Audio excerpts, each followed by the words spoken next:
Some have already taken up arms, haven't they? A Vrakir joining the rebellion? Are you serious? What on earth are you? It's as if the Vrakir in you is dormant during the day and awakens with nightfall. You're not the only one wanting to see Brent's turn to ash. We're in for a rough time. Follow me and do your best to survive. It's easy to go a step too far. Go down a path you can't turn back from.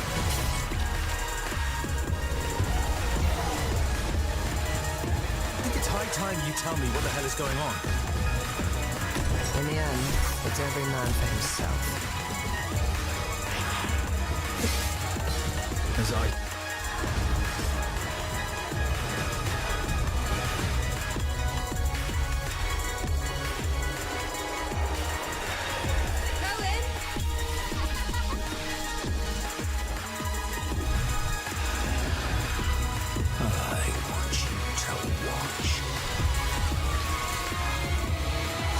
to me.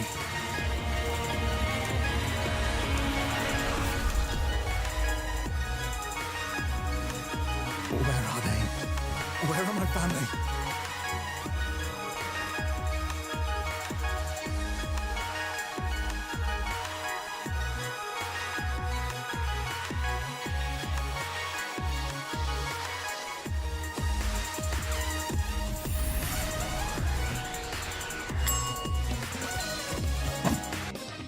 What up, everybody? Welcome in. I'm Lucky. Channel's Game On. We just keep gaming on. Laughing Algorithm, good to see you. Drew Brew, you're the first one in here. Always leave me a comment before the stream. I appreciate it, man. How you guys doing today? Laughing Algorithm, I got halfway done with your video today. Video about my whole setup and stuff. I was editing it, throwing it together. I should be able to finish it tomorrow. Let me switch it up here out of the studio mode so I can see how everybody's doing. How we doing, guys? How we doing? Welcome on in. MI24BMP. Oh my god, it's been so long. You must be somebody that had a different name at that time. I don't remember that name. What's up, bud? How we doing? So game plan for tonight, we're going to do just chatting for about 2 hours. We're going to talk about Dawn of the Bloodwalkers because I haven't really got a chance to cover it fully like I want to, and I'm super excited about that game. We'll cover it, go over everything, because there's actually a full 1 hour and 15-minute video of Infant Terrible with actual gameplay. So we'll watch a little bit of the presentation they did a week or two ago about the release date and everything like that, and road to release. Go over some trailers and watch that footage. Then we've got another thing that's going to be really, really fun. Oh, Edward, how you doing, brother? It's been forever, man. You changed your name, and I don't know who anybody is now. Glad to hear it, Drew Brew. Super stoked for the video. The stream seems super clean and curious what all has been updated and changed. Yeah, man. Well, number one, I've gotten better, right? And then all the equipment got better too. And I did side-by-side comparisons with my old rig to my new rig so you can see them, and linked everything in it and stuff. And I just got to finish doing a little bit of editing. So like I said, it should be ready for the members tomorrow. It'll be our first membership video. We've got 5 members on the channel now. Thank you guys. You might have seen you guys in the intro there on the starting screen. I'm trying to do more stuff like that, put some personal badges and personal touches on that. And we'll have some more membership content coming out. But Dawn of the Bloodwalkers, then we're going to do my top 25 greatest franchises in video games of all time. We're going to bust out a tier list and do it live on stream. How's everybody doing? James, what's up, brother? How you doing? I thought your name was always Agent, to be honest with you. Let me switch over to camera main here, where we're going to do our business today. You like the background, Tojiro? Thank you, man. I appreciate it. This is my just chatting background. Let's pull up our first thing here. Yo ho ho.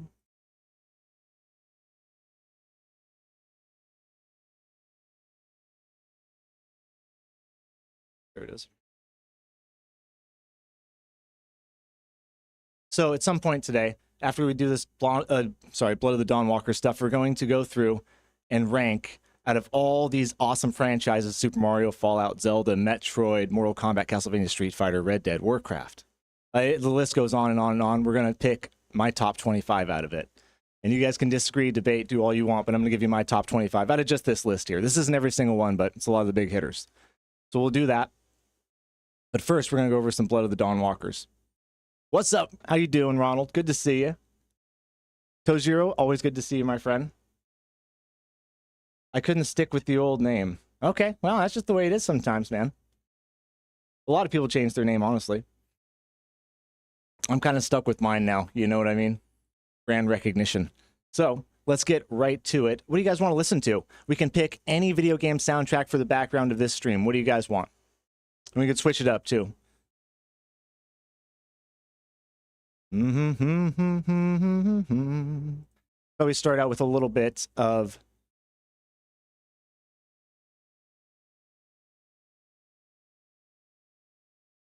what do I have on here?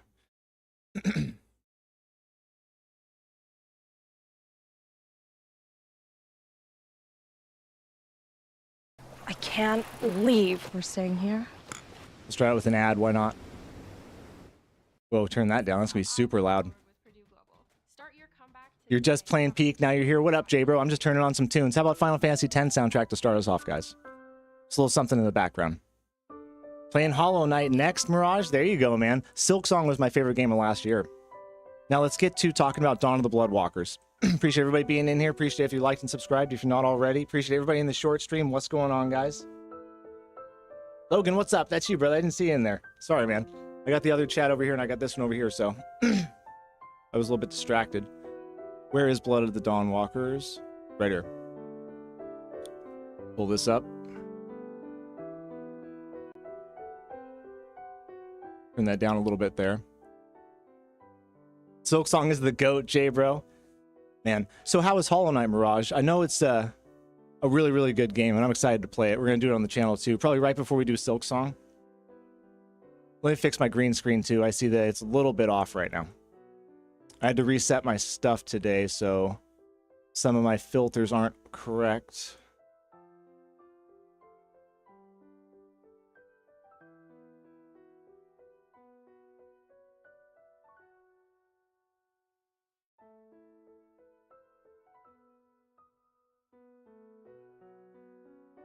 One second.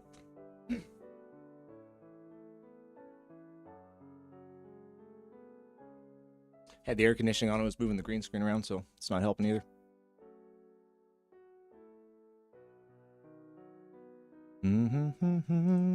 I would say Final Fantasy X soundtrack, one of my favorites. Okay, there we go.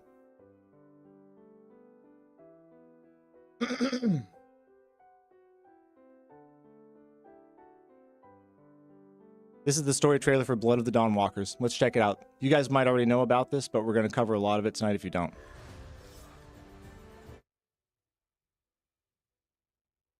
Or not. Where's the volume?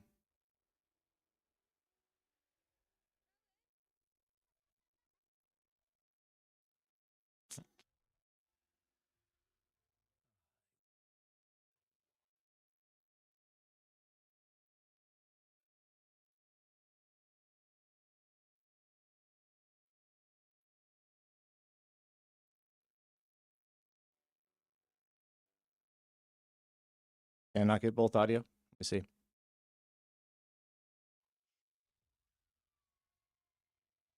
What did you do to me?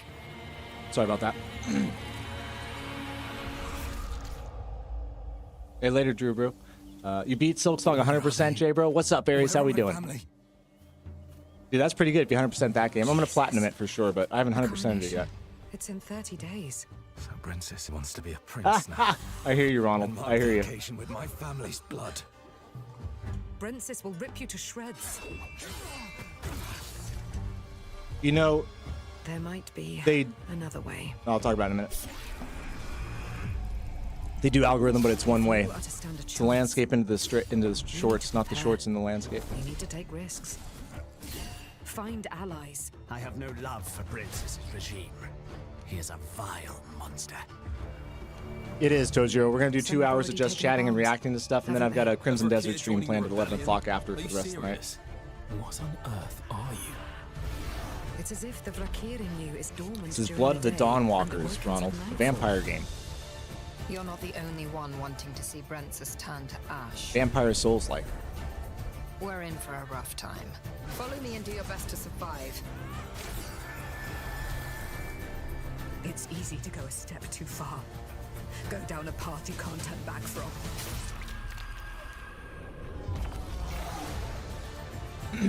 It is. If you go to the shorts, you'll see the chats from this stream, but you won't see the shorts chat in this In the stream. end, It's every man. That's the only thing. They've got it one way, like a lot of YouTube stuff.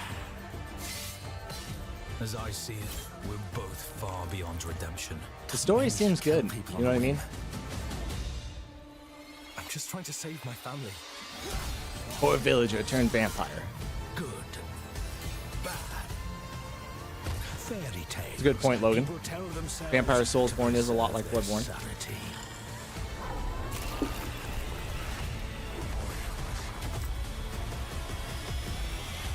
Thought the same thing, Tojiro. There's a lot of Assassin's Creed in that game.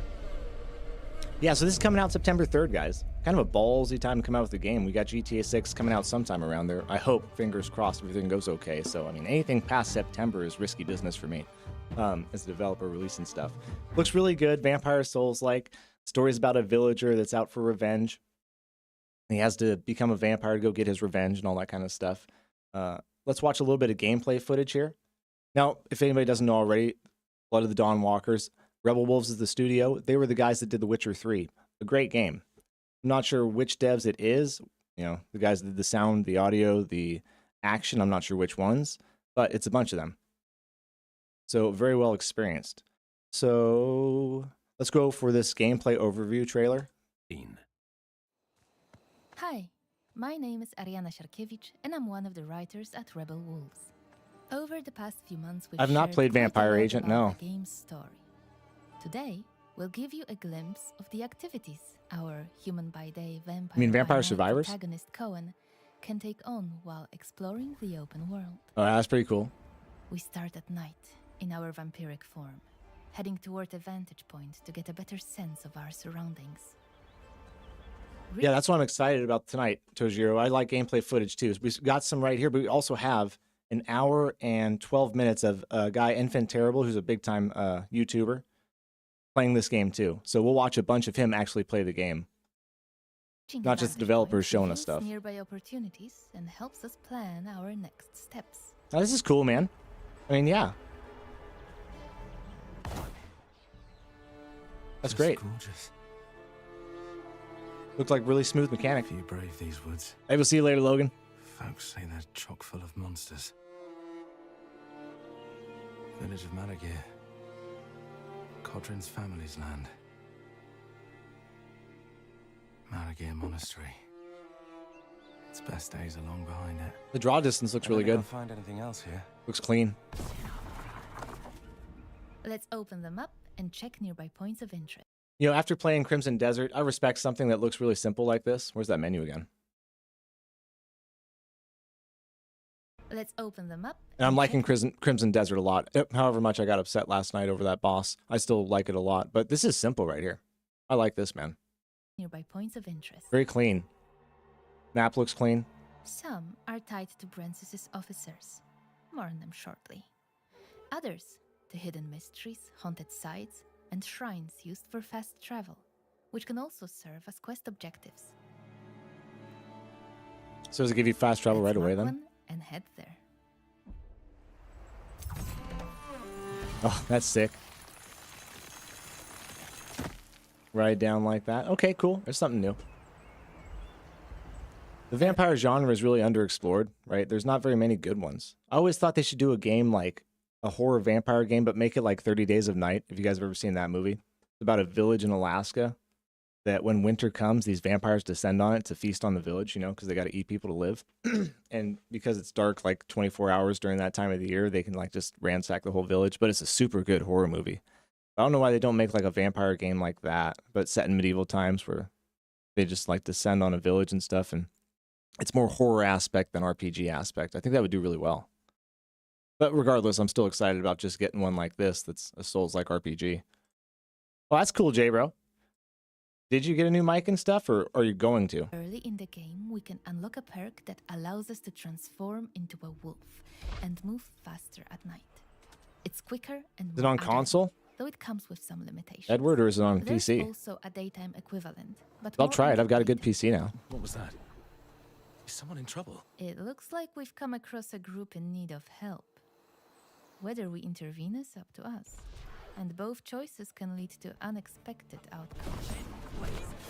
We began with death from above, allowing us to quickly eliminate an unsuspecting enemy, and gain the upper hand from the start. We have That's pretty cool. incorporated community feedback, and now there is no need to open the skill wheel to select a previously Ah. assigned ability. There's a little bit of jank with that combat. Let me go back there. Community feedback, and now there is no need to open the skill wheel to select a previously assigned ability. Instead, we can use quick selection. Yeah, I mean, it looks like Mortal Kombat a little I bit. thought I was done for. Her face is really badly animated. But whatever, this is To be beta fair, footage, I think, still. Wasn't sure I'd get you out of this in time. But you did. Bless you. Bless you. Edward's saying it's a good For game, now, Tojiro, and we telling me need to play it. recover. As a vampire, we restore health by feeding. Human blood is most effective. But in this case, we rely Oh, that's on cool. animals. I like that. It's less efficient, but it will do. Embrace the vampire. Feeding increases our corruption level. It's shown next to the health bar at the bottom of the screen. I don't know, I guess if like you're feasting on people, I can see that, but an animal, whatever, man. People eat animals all the time. Corrupted over that. No, that's cool, Jay, bro.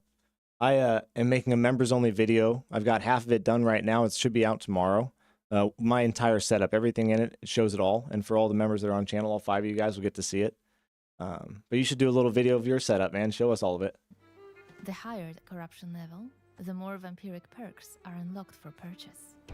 Nearby points of interest are marked on the map and indicated on the compass at the top of the screen. Bring up with it. Let's head to the shrine. Here's the shrine. Damaged, so we can't use it yet. Desecrated. Looks like the shrine's missing its heart. But maybe I could restore it. Okay, this is definitely Witcher 3 right here. This is right out of the Witcher 3 with the tracks. footprints. They're fresh. I like that mechanic, your senses or There's whatever a that was. trail nearby. Let's follow it.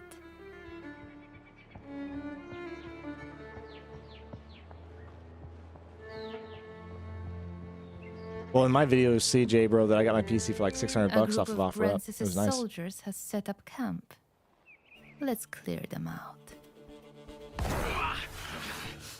Okay, Voracious after we Light watch allows this us to drink and blood from talk an about unsuspecting Blood of the enemy Dawnwalkers, I'll and check gain out the trailer upper for it, hand Edward. at the beginning of combat. But we're not able to drain Okay. this enemy fully, as his comrades quickly come to his aid.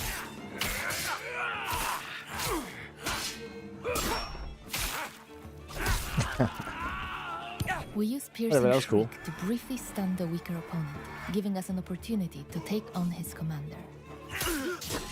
When an enemy blocks and interrupts our attack chain, we can use charge to prevent a counterattack. Nice. Okay. Voracious Bite That's can dope, man. also be used during combat as an active perk, allowing us to regenerate some health. Okay, so there's a rally system in there too. That's pretty cool. I like it, man. The combat isn't too cluttered. If you look at the blood and stuff like that, it's good. It's not overdone, you know. Wouldn't say realistic by any means, but definitely like believable. 'Cause I like the not engrossment, not engagement. I can't believe I forgot the word. I like being enveloped in the world, right, and believing what's going on and stuff. So sometimes it can get a little bit corny if you have too much of that flying around and stuff, and too many particles and stuff. Like Crimson Desert's more of an arcade style game to me than a medieval role playing game. Master. With the camp destroyed, our infamy increases. More about this in a moment. I'm really hoping, sorry to pause the video so much and keep talking, but I'm really hoping the story pans out to be something really, really good. Because I don't think it's going to reinvent the wheel, you know? It looks like a lot of the same stuff. Unlock the shrine, fix the shrine now, you know, fetch quests and stuff like that, and clear the encampment stuff. A lot of stuff we've done before, but I like the mix. I like the mix and I like the art direction. Seems like it's going to be a good story. Yeah, no, my PC was 600 bucks and it's got a 3060 Ventress 3 in it, which is like a $600 graphics card, man, by itself. So you can find a deal secondhand. It's really good stuff. Let's continue here. Let's collect our loot. We found the shrine's missing heart, along with a manual that unlocks a new perk. Precision. Let's open our inventory and head to the recipes tab. This is like just like The Witcher, but I hope they fix the system where Witcher 3 had an inventory system that you could keep adding items to it, but it would make your save more bloated. I forget what they call that. And so you had to constantly clear your inventory out just because your game would crash at the end of the run, the end of your playthrough, because it would be such a huge file on it. Oops. I really hope they fix that in this, because this looks like the exact same inventory setup. Even more so, there's more icons here. As I mentioned, the manual unlocks a new perk called Precision. Once we read it, it becomes available in the Character tab. Let's go there. The exclamation mark indicates that a new perk is available, but we can't purchase it yet. Perks can only be acquired at a shrine by spending experience points, which are earned by completing objectives. And since we've just finished one, we should be good to go. We've also found the shrine's missing heart, so we can now fix it. Let's head back.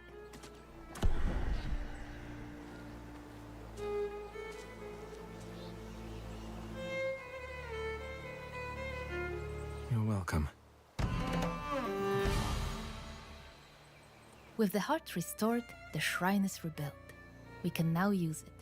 Let's start with the perks menu.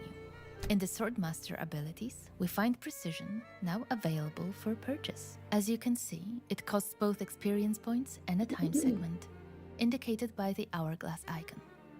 Let's learn it. Now, Really simple menu. Witchcraft, Sword Mastery, Vampirism. There's active abilities too, so that's probably another menu set. But I like that. I like simple. Clean, very clean. let's take a look at the Vrakiri perks. With our corruption level increased and another experience point available, we can unlock new abilities, again marked with an exclamation point. The corruption level required to purchase a perk is indicated in the tooltip on the right side of the screen. What up, Porkchop? Welcome in, brother. Well, it's from the guys that made The Witcher 3. But they kind of broke off, made their own studio called Rebel Wolves. It's a vampire Witcher game, basically. As we acquire new perks, the night comes to an end, the sun rises, and a new day begins. Along with a new edict. Excuse me, I'm losing my voice. It looks like it's going to have a good story, Porkchop, and it's going to be kind of a Souls-like vampire game, so I'm excited about it. System we mentioned earlier. Several have already been proclaimed since the start of our journey. Okay, so Fort. Interesting. I don't know how this works. So this is our alliance, who we're aligned with and all that kind of stuff, but looks like they're all other vampires. The higher our infamy, the harsher the edicts, and the more challenging the world. Yeah, you called it, man. It's a sign that Brensis is vigilant and reacts to our actions in Baal Sangora. Infamy reflects how much we disrupt the operations of Brensis' followers. Let's take a closer look at one of his officers, Ambrose. In the right corner of the screen, we can see his level of aggression towards us. When it reaches its peak, a new questline is unlocked, influencing the story and shaping our future confrontation with Brensis. As you can see, multiple open-world activities are tied to Ambrose, all connected to his operations. It's interesting, man. Let's go back to the map to mark one of them, and then let's head there. I actually really like that. It's simple, but kind of unique in its own way. Like, you gotta unlock all those quests to get those boss battles, but through a menu like that and in a faction way. Yeah, it's kind of new and interesting. Slightly different spin.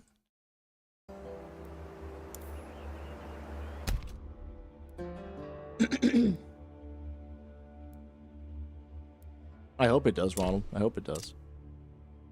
That's my style of RPG. Because it takes some time to develop a good story and for characters to actually develop. So you gotta have some hours in it, you know. But I guess Resident Evil 9 was short and people loved it. So maybe, you know, who knows what I know.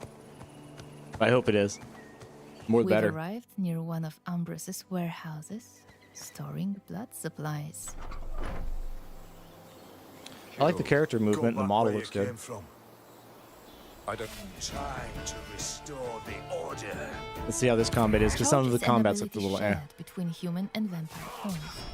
This enemy was weak enough to stun them with it.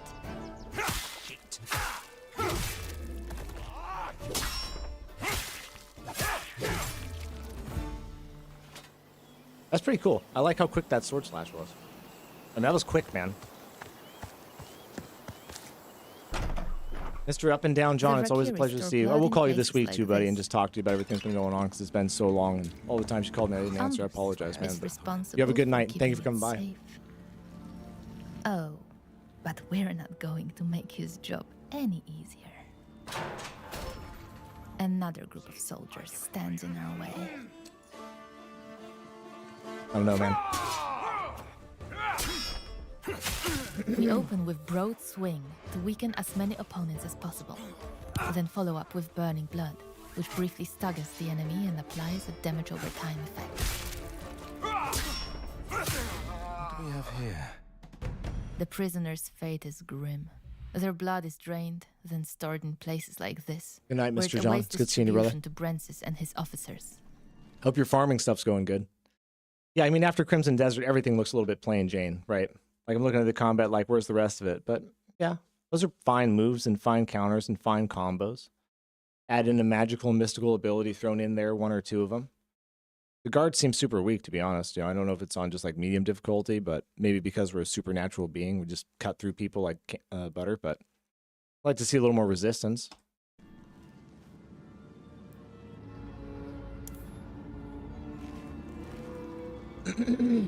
A little bit, but not as fast as Assassin's Creed Shadows combat. Witcher combat is some of the worst combat I've ever played in a game, by the way. Like, I'm just gonna say it. Feels Where am I at nice. Hitting him where it hurts. Everything else in the game is like 10 out of 10, but the combat's like 5 out of 10. So this being this good looking combat, I'm excited. Because this is way improved from Witcher 3 combat. With the supplies destroyed, our infamy rises again. Yeah, I don't... We've disrupted Ambros's operations enough for now. Let's move on to another point of interest. I think you're right, Haunted site. Pork Chop. Like, some of the Earlier we textures showed aren't you all the how way we can finished. move faster at night by transforming into a wolf. To increase our speed during the day, we can unlock a hex called Mercurial Fervor. Oh, right, because he's half and half. He's not a full vampire, so he can go out in the daytime still. I was like, how is he doing this, man? But he's the daywalker kind of thing. Haunted sites Dawnwalker, are right? only accessible during the day, as they require blood magic, unavailable in vampiric form. Defeating them strengthens our magical abilities, but also puts our combat skills to the test.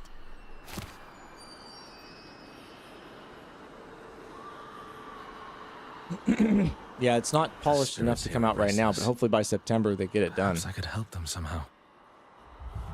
And like Blade, that's right. Daywalker.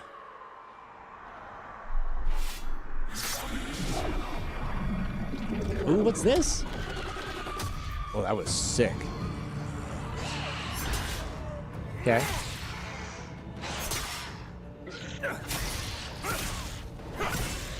This is akin to one of the Ever Jails, right? You go All of over the to it, enemies activate are it, fight a nicely boss grouped inside of it, or together. a mob. It's a perfect opportunity to use Ravenous Flock, a perk that damages opponents in an area twice. First on activation, and then in the follow-up attack. The combat motions look kind of chunky and janky like Lords of the Fallen when it first came out. It doesn't look smooth like Lords of the Fallen Polished 2.0. Is the feeling I'm getting. The enemies are defeated. So This let's was 5 collect days our ago we loot. got this footage. These haunted sites may reward us with ancient texts, allowing Cohen to become an even more powerful wielder of magic. Hey, it's good seeing you, Tojiro. We'll see you whenever we see you, brother. Thanks for stopping by, man. And that's just a brief look at open world activities. Many more await. It does look pretty good on some of these textures, the trees and stuff. Some of the mountains need a little more detail, I guess. That's not all the way filled in on the castle either. But the ground over here is a little bit meh. But these engines sure get foliage right. I don't know if this is Unreal Engine 5. Often tying back to the main objective and opening up new Let me look.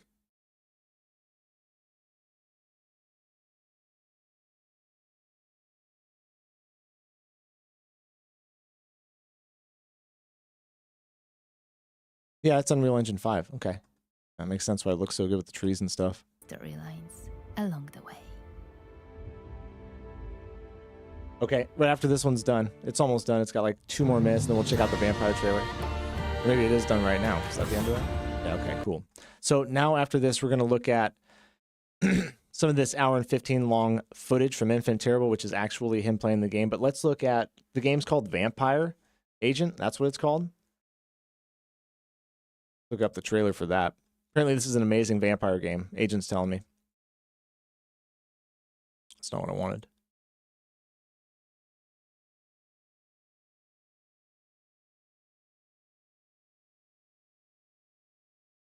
I better type the game or else it's going to give me a bunch of stuff.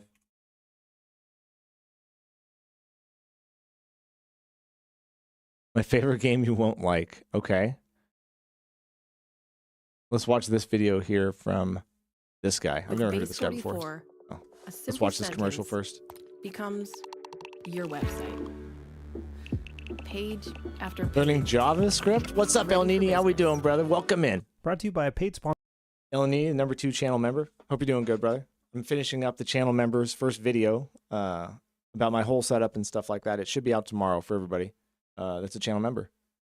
Welcome back in. Yeah, I've never heard of this game either, Aries. Oh, there's dice, though.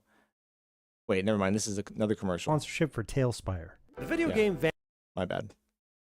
Don't know who this guy is. He's got 548,000 subscribers, though. I'm going to like and subscribe to his video here. Or like his video and subscribe to his channel here. Let's see about this vampire game. Vampire is incredible. One of my favorite games. But unfortunately, the game will be ruined if you play it right. Or at least if you play it the way that it sort of presents. It doesn't matter. Let's talk about why it rules, and then we'll get into the problems. In Vampire, you eat people for experience points. XP, which is multiplied by how well you know them. So you end up trying to get to know them like a weird stalker. But anyway, the difficulty and those who are available to eat are both story lock, meaning you can outlevel the game's enemies by embracing more named citizens, but in doing so, you destabilize their district. You have to be careful who you eat and when, especially because the people available to embrace as your mesmer level grows due to story progression are way more tasty later on. They give you... Damn, that is some in-depth stuff right there. 5 endings in total. It gets harder if you refuse to kill innocent people, but get better ending. You need to investigate to get more options. Story. Fantastic. It looks really good. I mean, just the whole mechanics and the gameplay loop sound crazy good and interesting. I've never heard of anything like that, to be honest. Really cool. Let's watch more of this. This is just a 3.5-minute video by this guy. More XP. If you're a greedy little guzzler who likes to gulp level 1 citizens, you risk throwing a district into chaos before you can marshmallow test those high-level citizens. By the way, all of these changes, all of this chaos that happens to the districts only activates when you sleep, but you have to sleep to cash in your XP and level up. Waking up the following night and reaping the... what's the opposite of rewards? Punishments? I don't know. For your actions.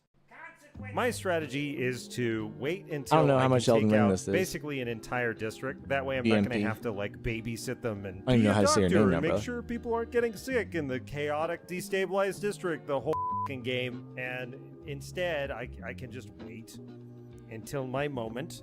And when my mesmerize ability gets high enough to include most of a district, then it is time for the harvest, in which I drink every single one of them. Well, most of them. And then take a little nap and wake up a super vampire for the next section of the story. Stay tuned for Dr. Super Vampire after this. I forgot to mention that you're a doctor during the Spanish flu epidemic and that you're trying to keep people healthy so that they stay delicious. People getting sick makes districts more unstable, and also the more unstable a district is, the more often they get sick.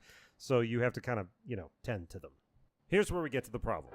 Because it's a pain in the ass to deal with districts that go into chaos because you ate the people that are in the district, you will be tempted to never eat anybody in any of the districts. And if you play it that way, it's not going to be a good game. The story's good, but who wants to play a game about a night doctor with superpowers in zombie London? I mean, not me. Especially because that's not the point of the game. Congratulations on playing JavaScript, too. Yourself. And the way to do that is to make the game hard enough that you do start to feel that tension to eat your buddies. Set the difficulty to hard. Don't grind combat zones. You're still not embracing your buddies by Mesmer level 3. Then it's time to stop using any kind of healing. All right. Enjoy being a vampire. Brought to you by a paid advertisement for my favorite VTT. Yeah, no, that was cool, man. I'm glad you showed me that. We'll definitely play that on the channel at some point. 3D models as miniatures, and that'd be a great Halloween game to play, right? Like after a little bit of Resident Evil. Do you have it linked here? Yeah, good job. Oh, it's Tail Spire. It's not Vampire, you bastard. Bastard.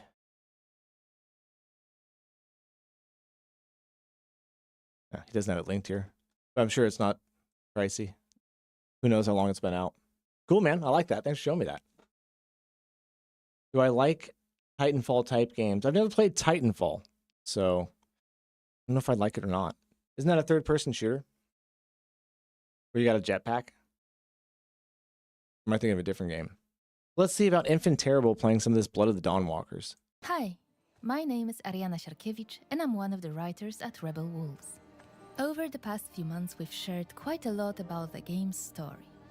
Today, we'll give you a glimpse of the activities our human by day, vampire by night protagonist Cohen can take on while exploring the open world. We start at night in our vampiric form, heading toward a vantage point to get a better sense of our surroundings. Reaching a vantage point reveals nearby opportunities and helps us plan our next steps. Titanfall a story game, or is it just like a straight up kind of Warzone Apex Legend thing? Just gorgeous. Few brave these woods. Folks say they're chock full of monsters. Village of Malagir. I will definitely play it on the channel. We're definitely there. Codrin's family's land. Malagir Monastery. Its best days are long behind it. I don't think I'll find anything else here. This reminds me of Assassin's Creed Shadow right Get here. ready with me, credit card edition. commercial. First, I hit up Experian. They match me with new cards based on my FICO score. Let's open them up and check nearby points of interest. Oh, it does have a campaign, like a real one, not like a COD 4-hour campaign. Some are tied to Brensis's officers. More on them shortly. Others to hidden mysteries, haunted sites, and shrines used for fast travel. Yeah, which nothing can new there. also serve as quest objectives. Let's mark one and head there.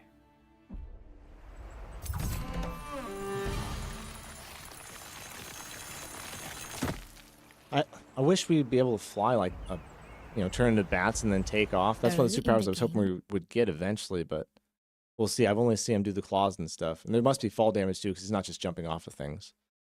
We can unlock a perk that allows us to transform into a wolf and move faster at night. It's quicker and more Multiplayer agile, is so bad though now. It comes with some limitations. There's Crazy also it's still a going. daytime equivalent, but more on that later. What was that? Is someone in trouble? It looks like we've come across a group in need of help. Whether we intervene is up to us, and both choices can lead to unexpected outcomes. There we go. We began it's just with his little death leap move. from It's not above, really turning into allowing that. us to quickly eliminate an unsuspecting enemy and gain the upper hand from the start.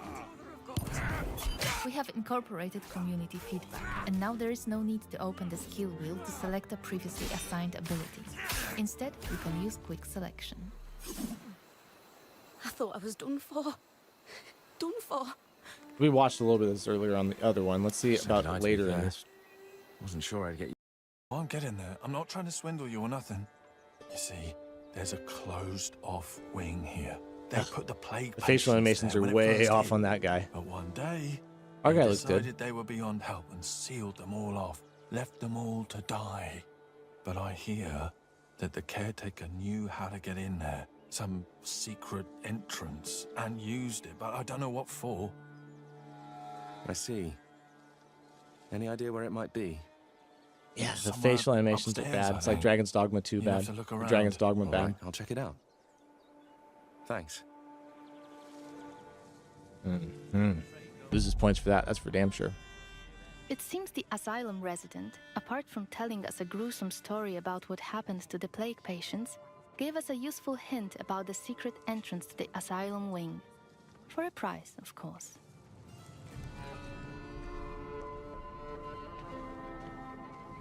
I mean, that's how all those games end up. Counter-Strike, Warzone, Black Ops. Can't keep those guys from doing it no matter what you Using do. focus mode allows us to see that there might be something hidden behind the shelves. Scratches on the floor. Dubious gift. Yeah, okay.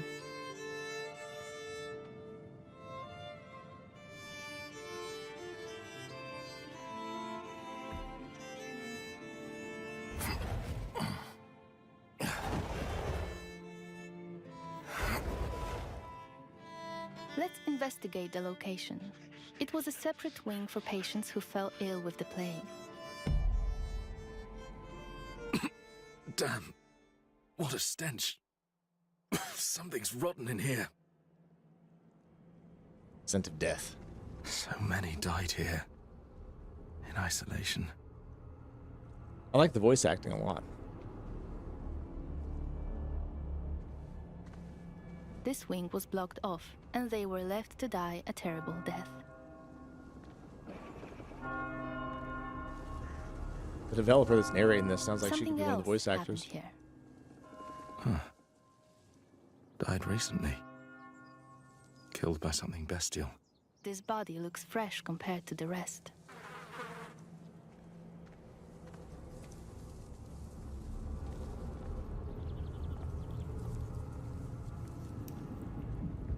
It's getting better and better.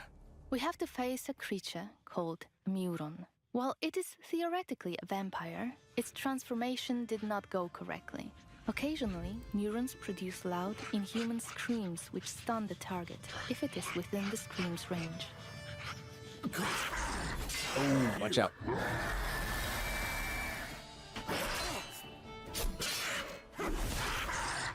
As you can observe, their behavior is chaotic and hard to predict. Trying to watch that dodge if it's like right away. Yeah, it's pretty quick right away.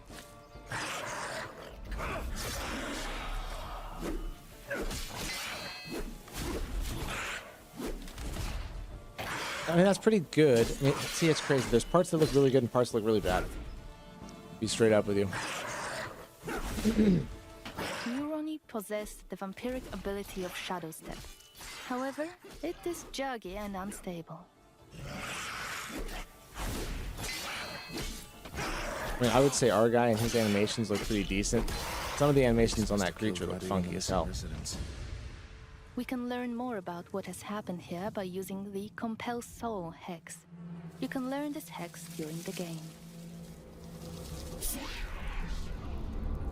Yeah, I'll totally check it out. It is a feature I guarantee there's tons enabling of the player to videos on it cope on with YouTube. certain corpses, those that When did that have game come moths out? Like flying 10 years above ago? them. Magic is only available to Cohen in his human form. We wouldn't be able to talk to the dead had we come here at night. It's you, isn't it? I thought you were talking about the original Titanfall. You're talking about number 2. Stop! It hurts! I beg you! We're friends! Radu, please! Oh. That's enough. Rest now. What if you could make a song using only your voice? How about Let's not, start with bitch? the drums. We can go back to the Deacon now and report our findings. Before we chat to him, notice that our current objective again has the hourglass symbol. This tells you that the dialogue will push the time forward. Isn't Titanfall that game where you fly around with a jetpack, though? I'm not thinking of the right game. You got that cool helmet. Well, this church looks really cool. These guys should be able to present us with a really well-built world. I mean, that was what The Witcher 3 was all about. Story, character development, and world building. We should get those 3 things at least. And the fact that the combat looks as good as it does, I'm not going to critique it too bad. Like I said, that's serious improvement for these guys. Again. I know what happened to Radu. Good. Dude, if this has better combat than The Witcher 4, I'm going to laugh. So, what was that wastrel doing all this time? Getting drunk on communion wine? Tell me. I found him in the almshouse, in the sealed-off wing. The caretaker was hiding there, but he was no longer human. He turned into something terrible. His eyes and face are not right. I'm sorry, but I had to kill him. What? I don't understand. What happened to Radu? He was involved in something. Something dark. There were corpses in his hiding place. Probably his latest victims. But how he became...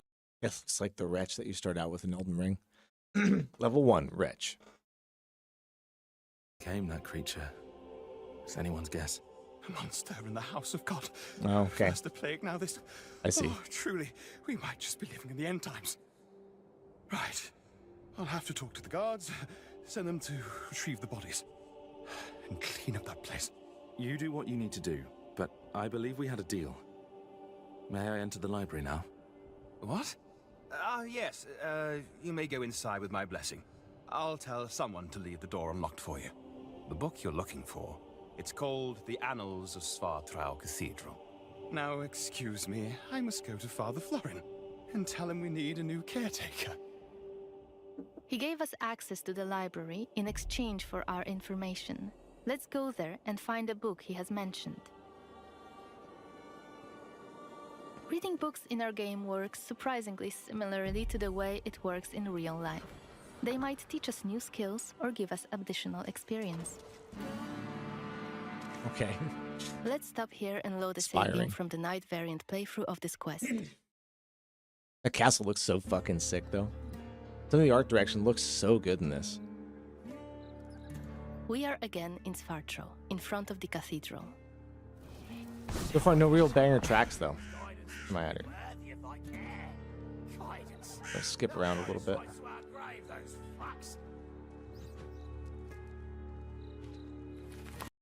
Won't get anything done just standing around.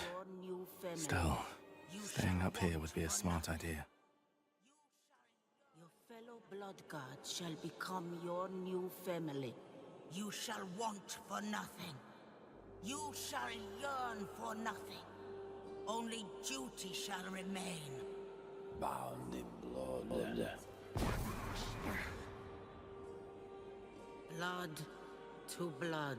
Let's start by checking out one of the frescoes in detail.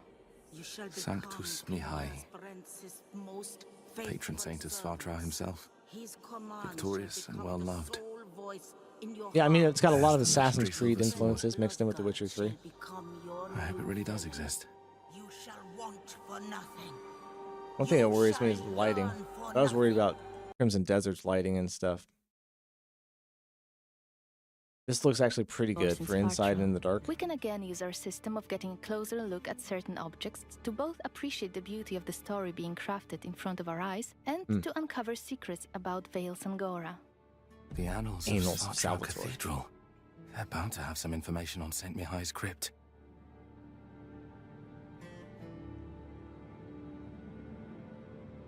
And thus St. Mihai was laid to rest in the catacombs beneath the cathedral's side courtyard, by the cloisters, marked by his own personal sigil. The saint's remains and his sword were buried under a memorial stone. Under St. Mihai's memorial stone. And I already know his symbol. Alright, we should be looking for a crypt somewhere on the premises of the Svartrau Cathedral. Let's grab the door key. We have to really pay attention to these games. Dr. Boom, welcome back. How are you doing? 2026 and we're back and better than ever. It's heavily guarded outside, and it looks like the guards aren't really fun. Taking a couple hours here on a Just Chatting stream before we do some Crimson Desert later at 10 or 11 o'clock. Just talking about Blood of the Dawn Walkers that's coming out September 3rd. Game by Rebel Wolves. The guys that made Witcher 3. Vampire Souls-like. It looks pretty good. I'm excited about it. How you been, man? Mr. Ezra. Fond of Cohen lurking around the premises.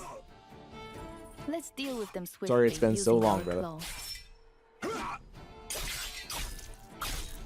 Like I was saying, our guy looks decent. We've listened to your feedback, and we've worked on the flow of using active abilities. We are no longer pausing the choice menu. It's real-time, in gameplay. It's also a good opportunity to show you another use of the Voracious Bite ability Cohen uses to drain people's blood. He's got the Attack on Titan face. Look at him. I don't know if you guys have ever seen that. Oh, you've been doing Arc Raiders, huh? Okay. I heard that was a really good game. People wanted it for Game of the Year last year, but it was never going to beat Claire Obscure. It just came out a little bit closer to the Game Awards, I felt like. No, and I have not tried it, man. We get some co-op gaming on, maybe? Trying to find people to do some collaborations with, so I'd totally be down for some Arc Raiders action. Okay, we're going to keep rocking and rolling with this. In combat, it will both replenish your health and deal some damage. Nice. Time to move on. Let's explore the other areas in the courtyard. Isn't Arc Raiders a sequel to another game? Get a breather, that's all. Yeah, I'm debating. I mean, it's like, I like how foggy this looks here and stuff. That's totally cool. But then we get more towards the shadows and everything's so pixelated and stuff. It just doesn't look good like that. Like, I think because we're going to spend so much time in the dark, the lighting is going to get a little bit tricky to deal with, man. Oh, it's a standalone, huh? Fine then. Let's use the sword this time, because yes, you can fight with a sword as a vampire too. But before we engage, let's adjust the camera. Camera placement was one of the hottest topics after our gameplay reveal. We've got lots of feedback about it, and we decided to add a second option for those of you who prefer the camera slightly further away from the character. That's 100% me. It's definitely a little too close for me. Crimson Desert gives you a couple options where it's a little too far away. I'll try Vampire, definitely. I will, Edward. And I did see the Assassin's Creed flag resynced. It is coming out this year, too. We'll watch that maybe at some point here. Right after this, guys, we're going to go and do our tier ranking, where we go ahead and list my top 25 game franchises of all time and rank them. The camera will be adjustable for combat and exploration separately, so you can choose the setup you prefer. How are you boys doing, Ezra? Cohen's faster using the sword as a vampire compared to his human form. If your workflow looks like 12 Sorry, open I'll get my tabs YouTube and Premium three going again, guys, now that we're back. I can't deal with this. This isn't vibe. As I have ads on my video. Oh. Souls games better be top one. I don't know if FromSoft will be, because it's going to be, well, I don't know what, it actually might be Souls games, because it's franchises. Take notice of the hourglass icon next to our objective. It indicates that opening the crypt will move the time forward. Glad to hear it, Ezra. Man, I missed all you guys. Porkchop has your new dog. Forgot his name, man. Saint Mihai's symbol. Let's open the entrance and investigate the crypt. I'm gonna have to play this game on the big screen so I can see everything. I will absolutely after this, El Nini. We'll look at Assassin's Creed Resynced, and we'll look at Mortal Shell 2.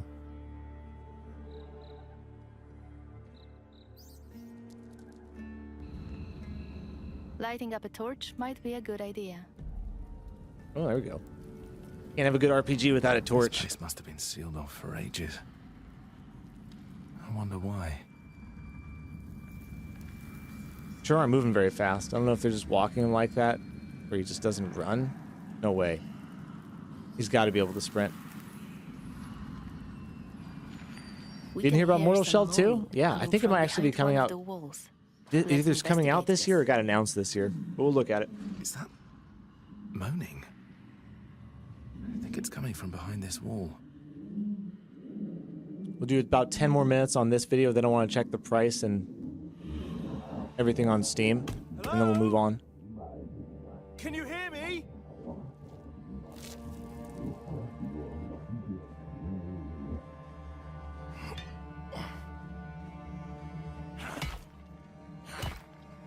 We're going to hit that like that. We're a badass half a vampire, man. Come on.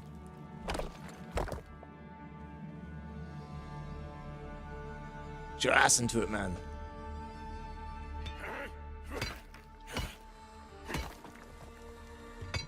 Treasure? Treasure. Wait, are you Mihai?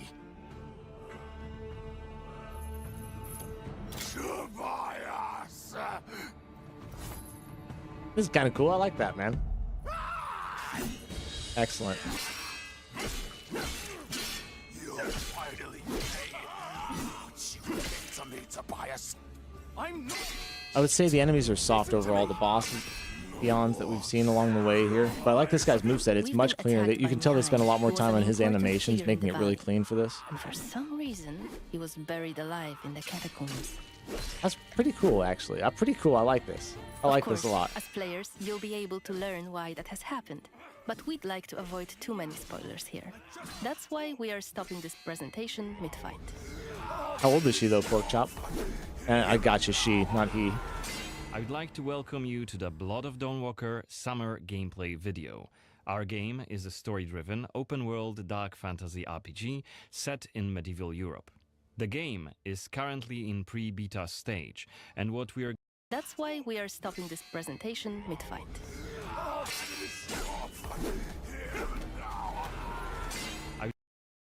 Real quick, I felt like that was the best fight in the game by far. Like they spent quite a bit more time polishing that, and that's why they wanted to stop it on that, leave it on a high note. You know what I mean? If the game looks like that last fight right there, it's going to be excellent. Excellent. Easily a definite must play. And the story was actually pretty cool. You know, I like the voice acting, the way those two characters interacted right there. That was a well scripted, well directed scene, and well executed. I don't think it's going to blow us out of the water with anything. I think Crimson Desert probably has more fantastic going for it than this does, but this should be solid and very consistent. It looks good. I'm excited about it. Let's watch just a little bit more, and we'll check the Steam price and then move on to Mortal Shell 2 and then checking out Assassin's Creed Resynced. I can't remember when that's coming out this year. And that's when you should play. If you're going to play any of them, play Black Flag Resynced. I've heard Valhalla is kind of bloated. He's 3 years old, man. There you go. Young enough to still be fun and move around good. She's out of her little puppy stage. You to the Blood of Dawnwalker summer gameplay video. Our game is a story-driven, open-world dark fantasy RPG set in medieval Europe. The game is currently in pre-beta stage, and what we are going to show you is just a part of one of the mid-game quests. It's a really cool story involving legendary swords and a haunted almshouse. You to the Blood of Dawn and a haunted RPG set in medieval Europe. This fire looks really good. Check out this campfire as we go by. Stage, and what just we are caught my going eye to for a show second. you is just a part of one of the mid-game Make sure you take a look at this fire as he goes by. quests. It's a really cool story involving I thought that legendary looked really good. swords and a haunted almshouse. But today, we'll focus on showcasing our gameplay systems. We're starting on the outskirts of Svartro, the game's largest city and the capital of Vale Sangora.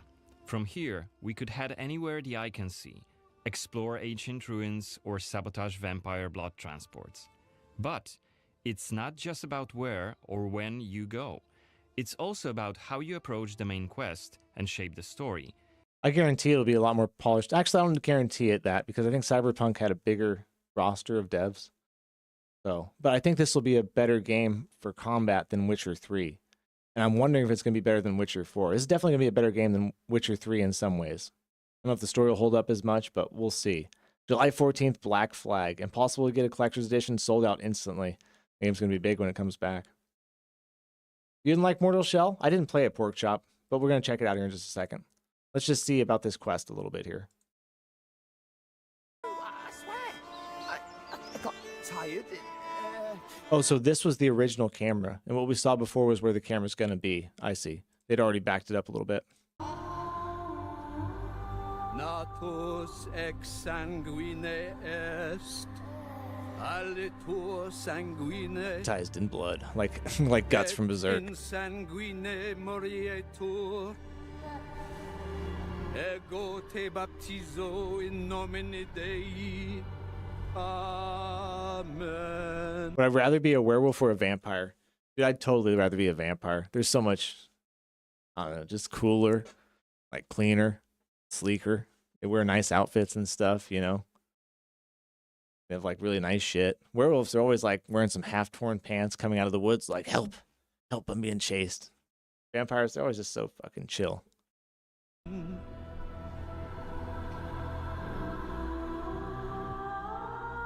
Yeah, this is a day one for me. Picked a great main, but your voice doesn't quite match it. We have a fix. Want to see what happens in this church? Then we'll move on.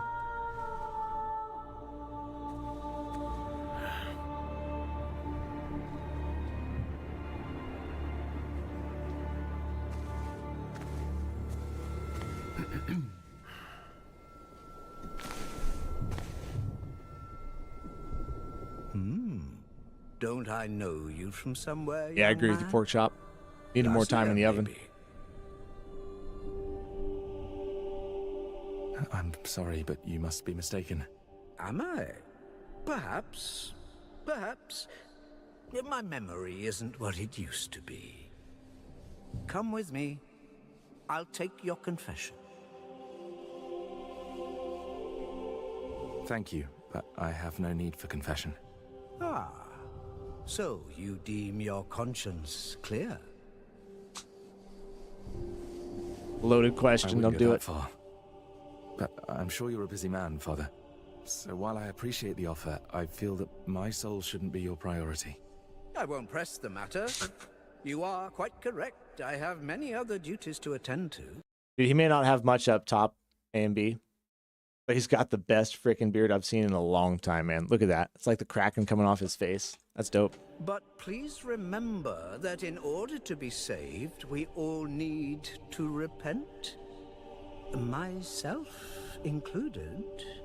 I hope we can speak again soon. Good day to you, Cohen.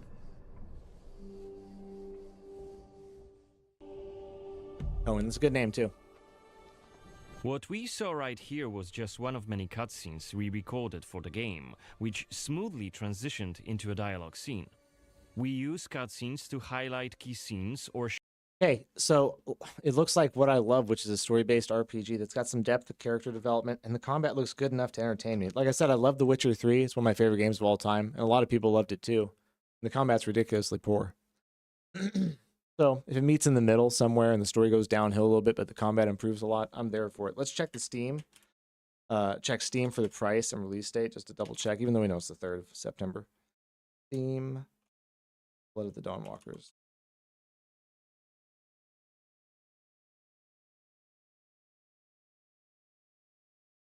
If we were to pre-purchase it, no, don't do this to me. Just take me past all that.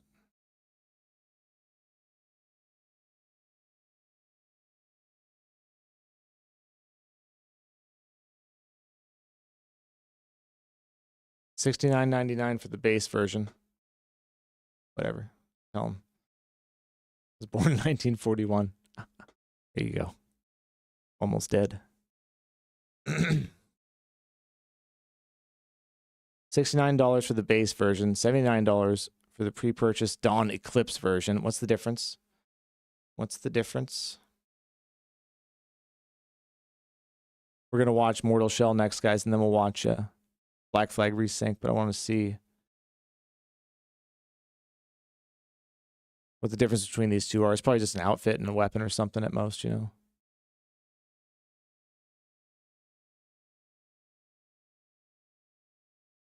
Is it not going to tell me? I'll add it to the cart and look at it.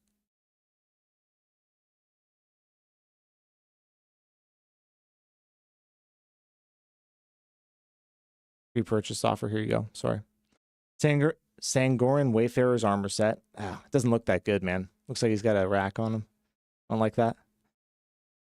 Player can also obtain this later in the game, so it's not worth spending $10 on, guys. Equip Cohen with a set of armor for the Sangoran Wayfarer, adorned with an emblem of Nameless Smith, traveled across the continent in pursuit of inspiration. Digital World Compendium. You get your art book, your comic book, your soundtrack, pretty standard for deluxe editions these days. Yeah, I mean, it's all just standard stuff. And like the most base you can do too, which is just like one suit of armor. I wouldn't buy that for that. I would get the $69.99 version. So we definitely got to add that to our cart. Wish list it and move on. Yeah, let's see what the price of that vampire game was too. The game's actually called Vampire. Agent was telling us about it. It looks really good. $40, man. Yeah, I knew it was going to be pretty reasonable. And it's got a DLC. Yeah, we'll get both those. Love Letter to Vampire. There's a game based off of that game. That's how you know it's a good game. Came out in 2026. That game came out in 2018. Okay, so let's check out the trailer for Mortal Shell 2. Then we'll check out when that comes out. This was 10 months ago this got announced. I saw another video down below we'll look at in just a second. Sorry for Mr. Chats, guys. Also, I think CG Projekt Red were having issues with the in-house engine they were using. This is using Unreal Engine 5, I believe. Smart man, El Nini, it is. It is Unreal Engine 5. I had to look it up. Usually cheaper in summer sale. I don't mind paying $40 for a good game. I don't mind at all. I like paying people to do jobs and do good work because you need money to live. So I don't mind at all, you know, as long as it's reasonable. All right, let's check out this trailer. This is the initial announcement trailer for Mortal Shell 2. A game I haven't played. I don't even think I really saw this trailer. You think you're the Harbinger. That was dope. you might be. Okay, we've got some Hard Rock Souls, huh? Is that going to be in the game? Is that super loud? I feel like that's really loud for you guys. So I'll turn it down just a little bit. Cat Snowflake, what's up, brother? How you doing? I went and subscribed to your channel last night. Don't hurt yourself at work. Pay attention. Watching a trailer for Mortal Shell 2. Oh, that was sick right there. And then we're going to watch, or then we're going to do a little bit of research on it here. Talk about it.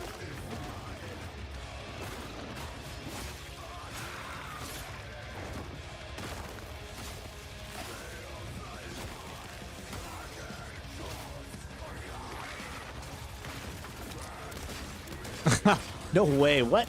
Did Mortal Shell 1 have a gun in it?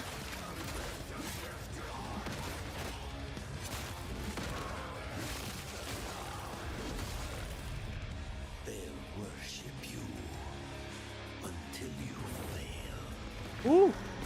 Then what?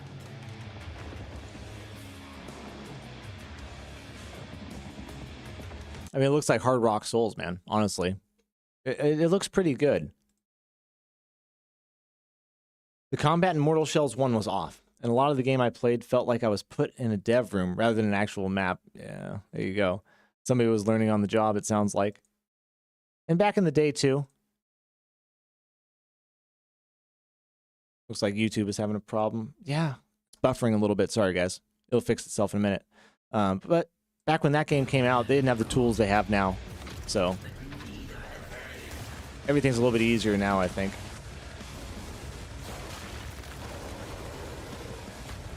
Hey, you can still get hurt, man. But I'm glad you're inside, brother. I did warehousing for a little bit, shipping and receiving, and then wholesale warehousing. I could totally see myself playing that. Now, that was a bunch of cinematic trailer stuff. Let's see if we can get any kind of gameplay footage. I saw one more video over here. One last vampire game I played. Word of warning. Oh, okay, I got you. I read that already. Sorry, agent. Official gameplay reveal trailer. Here we go. This is 11 minutes long. Now, this is something right here. This is a month ago, too.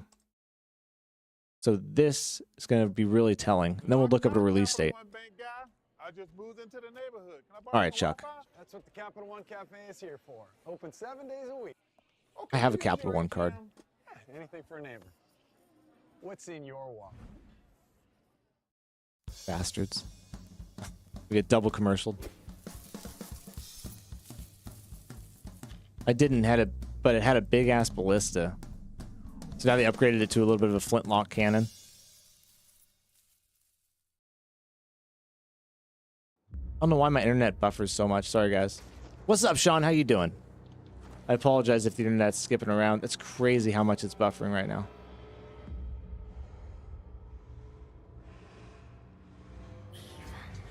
Yeah, sorry. It'll fix itself in a minute.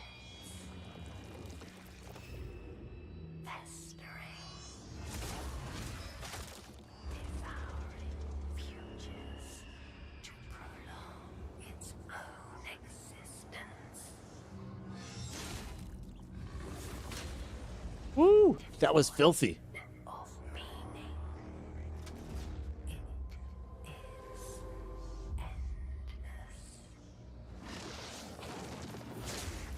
That's why she made you.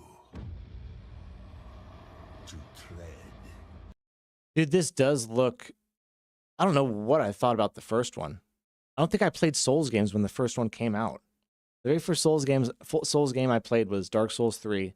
As this continues to buffer, I apologize, guys. It'll fix itself in a minute. I don't understand why it keeps doing that this time of the day, but it smooths out eventually. But I played Dark Souls 3 first, and this had already been out. My buddy told me about it, and then he told me that like the parry mechanic was just how you like harden yourself at the right time. And so I didn't like that. I like to have a shield or a sword to do that with, maybe a magical ability. The hardening thing, and I watched him play it on his stream. It just looked kind of odd to me. But if that's... What's in your wallet flies in dust, bro. That's hella funny. But other than that, I don't really think of any complaints about it. Just that I didn't hear anything about it when it came out. Outside Seattle here. Where are you from, bro? I heard you say Northwest. I'm in Seattle right now, brother. I used to live north of Seattle. I moved down to Seattle because I work for a construction company down in Seattle.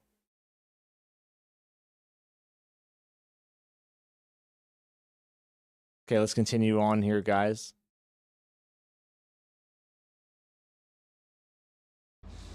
Also, real quick, the art direction looks good. The unfound this foul passenger. That's funny, pork chop. And by the way, hi, Sean. How we doing, brother? I didn't see you in there for a sec. You must become the cure. Okay. It's like heavy metal meets Souls gaming. A cold symmetry game. Well, this looks good right away. We've got actual gameplay here, guys.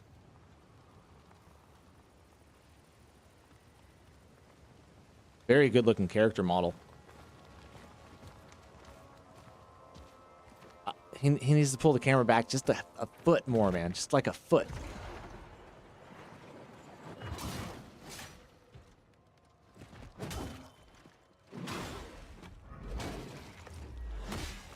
Okay. That was sick, man. I don't know.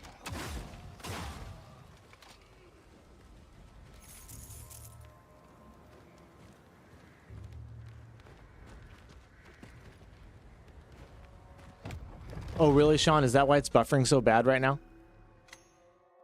Because it was crazy for a second there. And like I said, I'll apologize one more time, and then I'm just going to drop it. And hopefully it fixed itself. But thank you, Sean. I appreciate that. I was wondering what the hell's going on. I've got really good internet.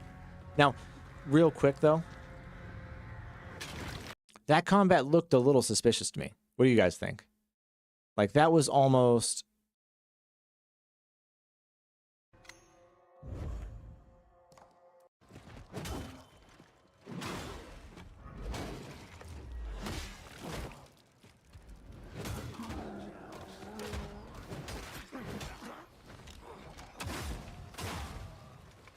I mean, if the combat is that smooth that it almost looks cinematic, dude, like, that's amazing. That would be some of the smoothest looking combat animations I've seen in a long time. Like, suspiciously so. Like, almost like somebody wasn't using a controller for that. Oh, that's nice, Cat, or Cafe. Hey, I'll tell you something, though. Don't be telling people where you're at. You know what I mean? Don't be doxing yourself, but that's cool, man. I used to live in Snohomish, if you know where that is. I don't anymore, though. This looks really freaking good. Suspiciously good.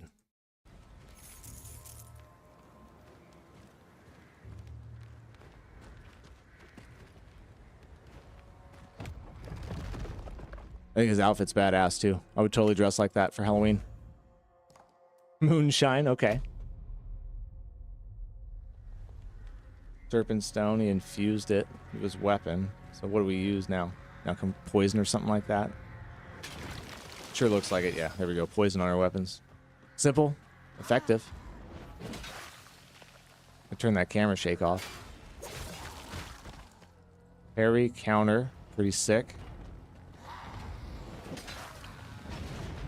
That wasn't... So that was the actual parry right there. It was an actual weapon parry.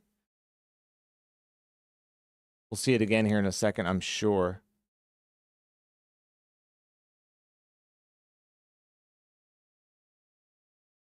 I'm doing excellent, Sean. Yeah, Cafe. It sounds like YouTube's having some kind of problem. It'll fix itself in a little bit here.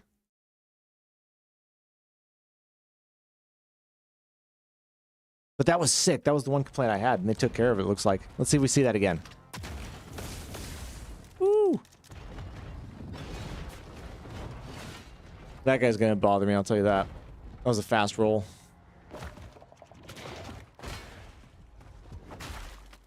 Oh! What?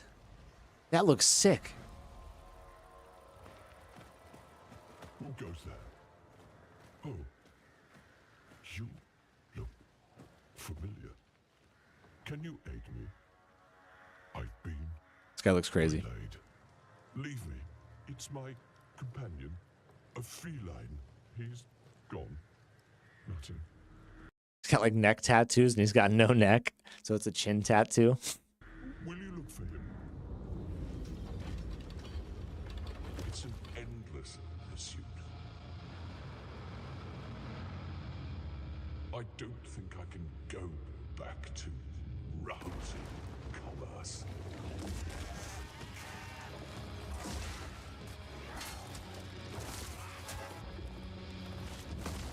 No boss fights though. If he's been harmed, I don't know what I'd do. Keep an eye out, please.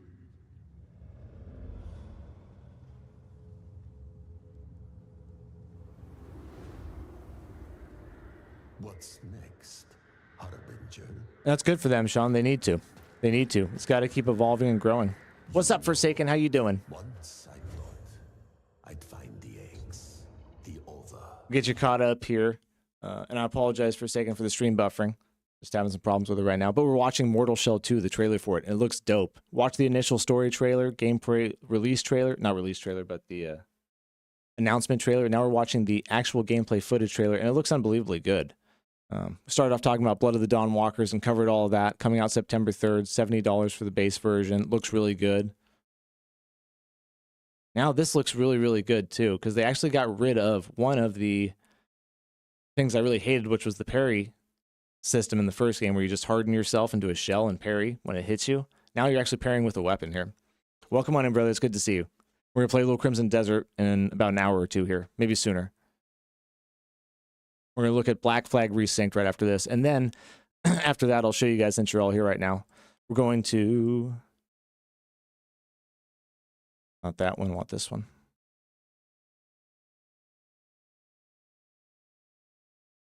Here we go. I don't want that, I want this. Rank my top 25 video game franchises of all time. Out of all these massive ones, Need for Speed, Super Mario, Metal Slug, Contra, Fallout, Zelda, Metroid. I'm going to try to put 25 together and make a list here. So we're going to do that right after we check out Black Flag Resync. Let's go back to this now. And after that, we'll go play some Crimson Desert. All on my own, but few remain. Oh, you played Mortal Shell, Forsaken. What did you think? Forsaken, by the way, guys, is a hell of a gamer. You should go over to his channel, like, subscribe. Should be streaming tomorrow night, right, Forsaken? Come back with the Crimson Desert update. Damn, look at that hammer. They just said we're going to put a square block of obsidian on this. Wow, that enemy is tough. This looks so good, though. Like, so well polished.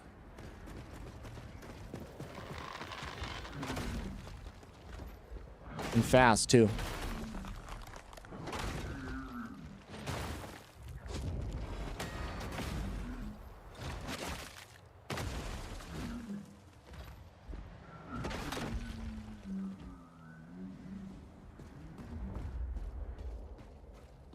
Okay, we're at the Scarlet Rot part now. Everything's got to have some Scarlet Rot.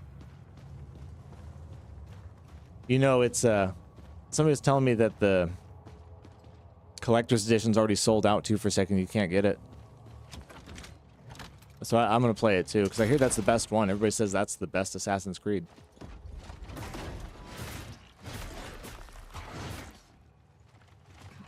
Interesting. Ooh, got smoked right there.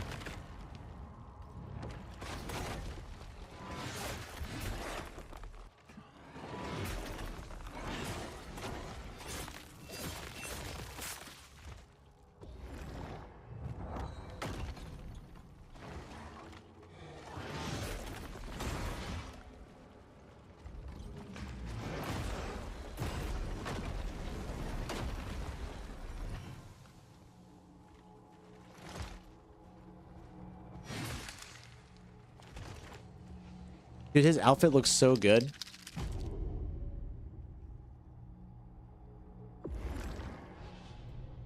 So that's our bonfire, right? Beacons. Oh, interesting. So it has the Bloodborne style fast travel, or Demon Souls style fast travel, where you select it from a menu from the bonfire. I wonder if that means there's going to be like a central hub where you have different stones you got to unlock different areas of fast travel. I'm a fan of that system. I'm a big fan of that system. I like it. Why is it always poison swamps? A forsaken pork chop says. Everybody's back together again. Oh, you should get it then, Forsaken, for sure, man. If you can afford it, you know. You could put it on the books and write it off on your taxes. Everything about this looks a little bit faster.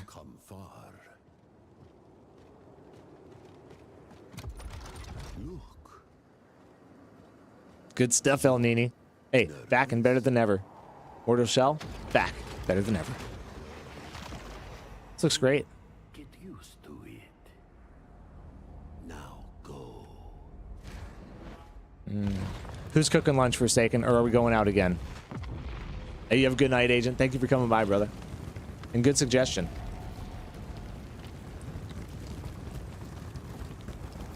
All right. Here's a big meteor kick.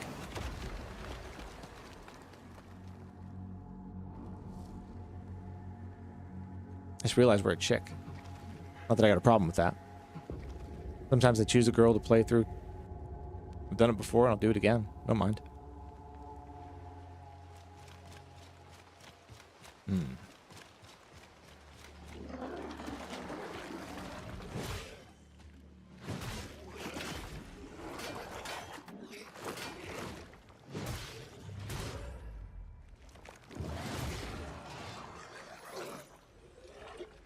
Oh, Sean, we'll have to do some streams where we do some current events. I'm totally down for some of that stuff.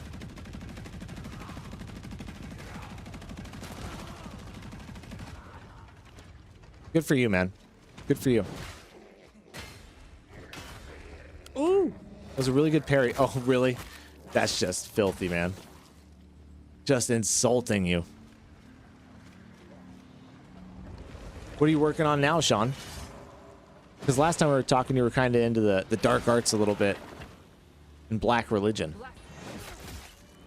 Ooh! These enemies are straight up smoking this guy. I'm curious on how difficult this game's going to be. Ooh!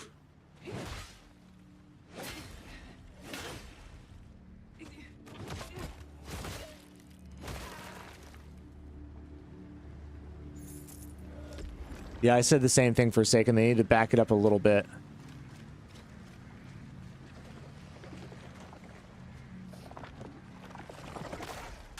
You're probably already farther in Crimson Desert than I am on your next playthrough here. I've been enjoying that game. I got pretty frustrated last night for a bit, but I've been really enjoying it overall. Dude, this game looks tough. I'm gonna be real with you. This looks tough. Hey, congratulations, Forsaken.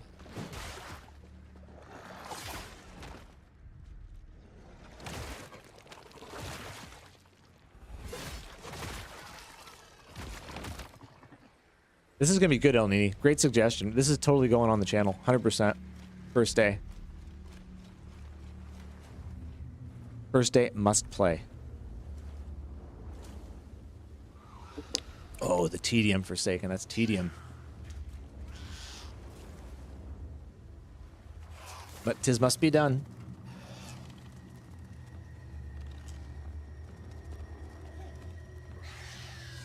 Oh, it's the most disgustingly cute thing I've ever seen. What the hell? Boss fight.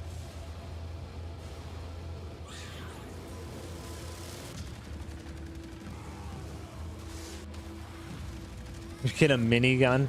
Shut up, dude. This game is outrageous. Look at this.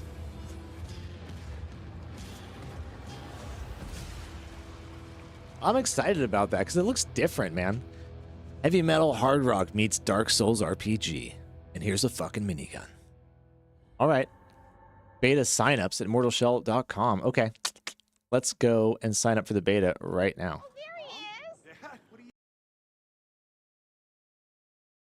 In the description here, probably not.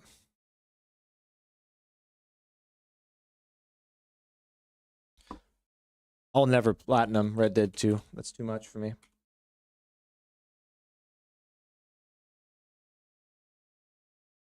Immortalshell.com. Register for the beta. Gotta get on this one, Forsaken. No,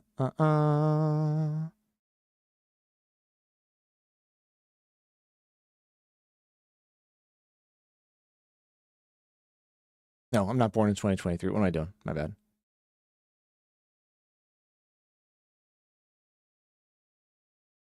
We're going to rank these games next, guys. Stay with me. Gotta enter some information here.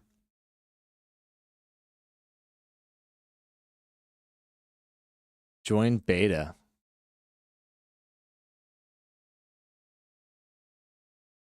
Okay, I'm going to close this window here while I'm doing this so you guys don't get my personal information. Can't trust you guys with that.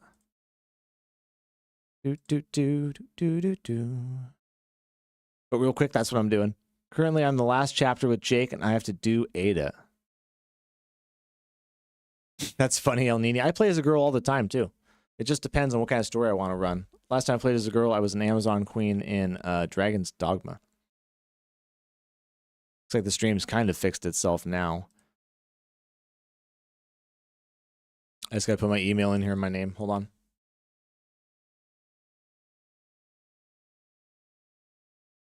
Dude, hit me up with the beta.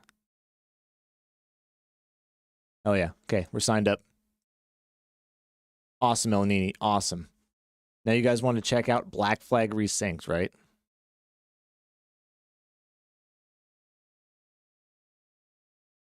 Still into it, Sean? That's cool, man. We had some good talks on Discord about that. We'll have to get going again. We have the voice chat going for some of our Night Rain runs or something like that. Some kind of group game we can all play together. Okay, so there's that. There's this. Let's go with Black Flag Resynced. Wait. Sorry, Mortal Shell release date. Let's look up a few things on Mortal Shell. I didn't look at the release date. I apologize.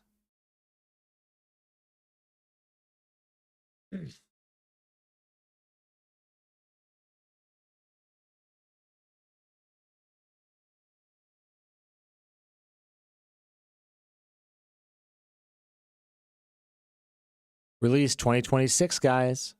No release date yet. So I'm going to tell you something. May, June, July are going to be huge for announcements for release dates. I think May, we're going to hear something about GTA 6, like towards the end of May. People have been saying May 12th through 15th, there's going to be a price and date release announcement for GTA 6. That's just the rumor. But I think, you know, there's a couple of games that don't have release dates yet that are coming out this year. Mortal Shell, Fable. A few other big games I can't quite think of. But it's going to be a huge next 3 months for announcements. So keep your ears to the ground. That's cool. No real date. What's the wish list price on Steam?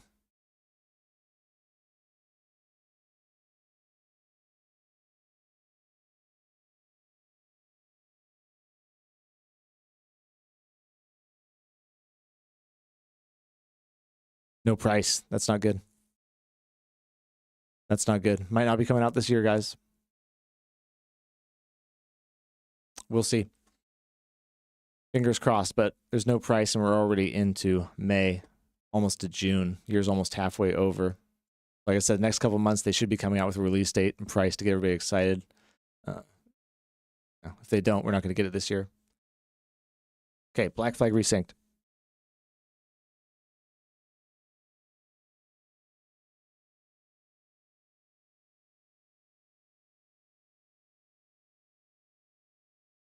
Now, this one I am truly excited about.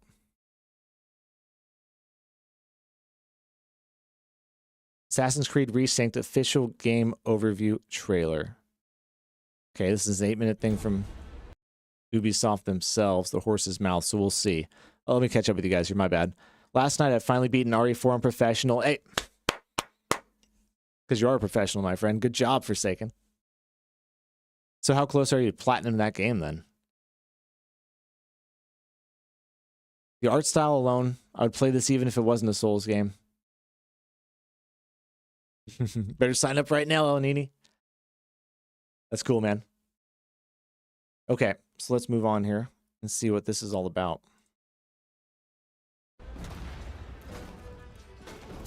Hello, pirates. Matt Ryan here, the voice of Edward Kenway.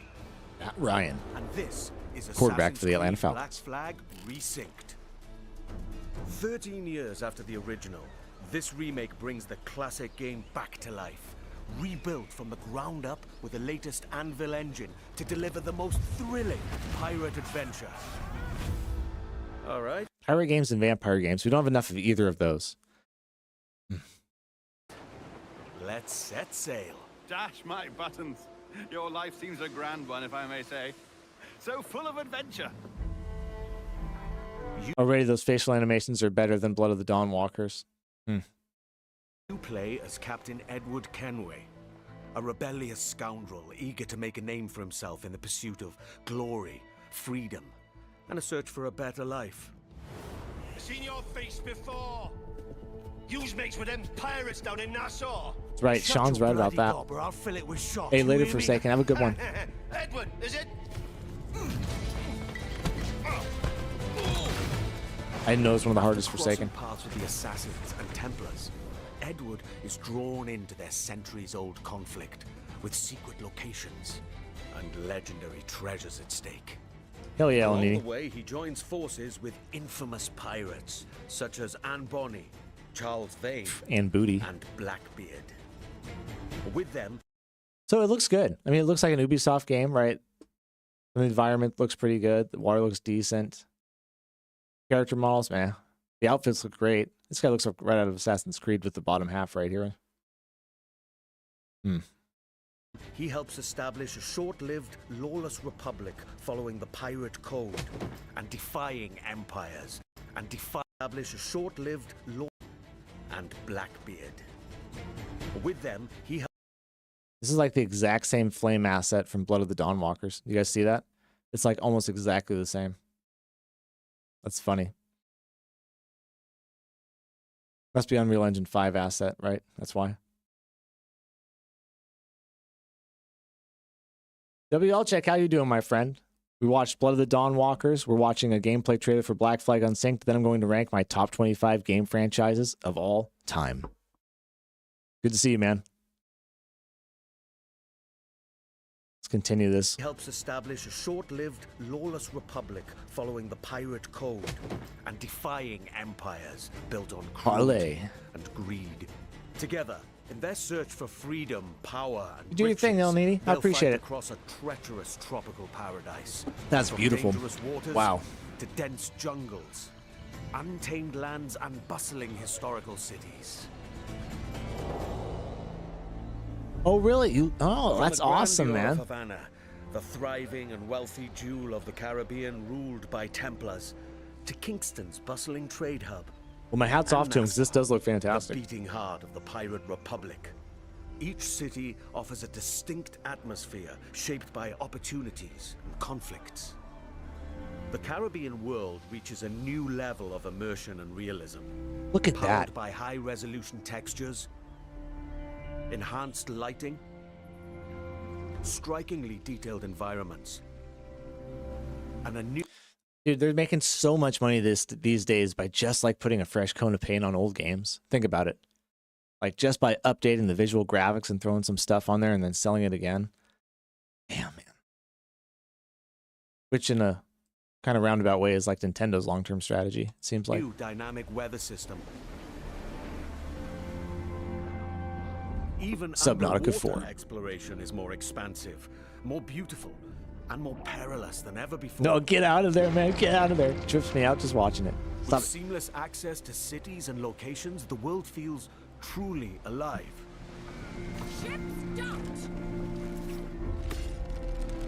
Creating the perfect backdrop for a life on the edge, where freedom is earned and danger is never far away. Pork chop. Time to draw swords, lads. The combat system has been entirely reworked into an action-oriented experience. While wielding dual swords, pistols, Yeah, good call. Good call, WL Check. every move now plays a Oh, that specific was role sick. with faster, more fluid attacks and combos. Land a perfect parry to open up your target for an instant kill. Then follow with up to 4 chained takedowns. Use Dude, that walls, was incredible. ledges, and breakables to your advantage. Keep track of your opponents and use all your tools to level the playing field. Okay, that was cool, man. But fight recklessly, and you will be punished. See, compared to the Blood of the Dawnwalkers, these character animations look so smooth and so good, and the fight animations look really, really clean. Now, albeit this is like the second time they're making the same game, so it better look better and be smooth and polished and really, really good, but impressive. Very impressive. Whether you're on the hunt or on the run, mastering your environment is key. Snappy, too. As you navigate through cities and jungles, you'll experience smooth and improved iconic parkour moves. From free jumps, to back ejects, and side ejects. These options offer a range of reactive movements. Real-life side eject would be so hard. Resulting in greater speed and deadlier assassinations. Being a pirate assassin often calls for a subtle approach. With Resynced and its enriched stealth system, you can now crouch freely as part of your toolkit to approach targets.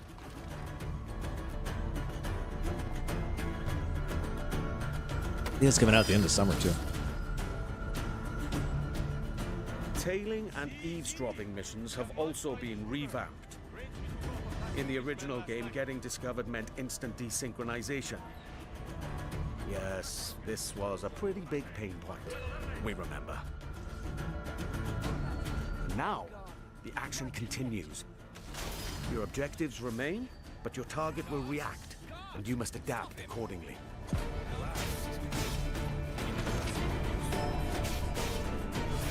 All these new interactions offer multiple ways to succeed and progress in your missions. That's a huge gameplay change mechanic, or game mechanic to change. I never played the original, so I don't know how I feel about that, but I guess if they changed it, a lot of people must have been upset in the first place, but I don't know. Sometimes it's a good thing for people to feel that way. Of course. It means it's a little bit of a challenge. This wouldn't be a real pirate adventure without a ship. The ship looks so good. The water looks so good. You named your brig after a boxy bird. The Jackdaw. What a beauty. What a good Set name. sail and freely roam the Caribbean. Now equipped with even more firepower, the Jackdaw can conquer the high seas like never before. Dude, that looks unbelievable, man. Yeah, that's exactly right, pork chop. For every weapon. You now have It's either shite or good. This looks good, though. Opponent's ships in any situation.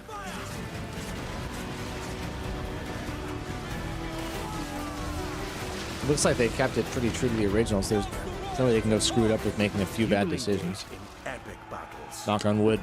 boarding parties, and fort raids. All of these are back, and as challenging, dangerous, and exciting as ever. To reinforce your crew, 3 brand new officers make their entrance. Lucy Oh, Baldwin. whenever you want, Sean. the If you can. If Padre, you can, that's cool. If not, don't Deadman worry about it. Smith. Sorry you got hacked, brother. Each officer has a unique narrative quest line that reveals I've been their lucky so backstory. far. Knock on wood again. Gain their trust Not to have that recruit happen them to me. your crew and benefit from their special gameplay abilities. Deadman Smith, for example, unlocks a double shot from Oh my broadside god, weapons. look at that. Wall of lead coming at you. Shredded that ship. Explore the Caribbean alongside your crewmates and trusty pet. That's We'd sure right. like to have you back in the can now Discord, find Sean. a cat or Been monkey lonely. for the Jackdaw. Engage Of course there's got to be a monkey on the boat. Why not? Steer through violent storms, rogue waves, We're in the islands, man. or just soak up the sun, regaled Cat. by shanties new and old. Stone Machia. I'll check it out, dude.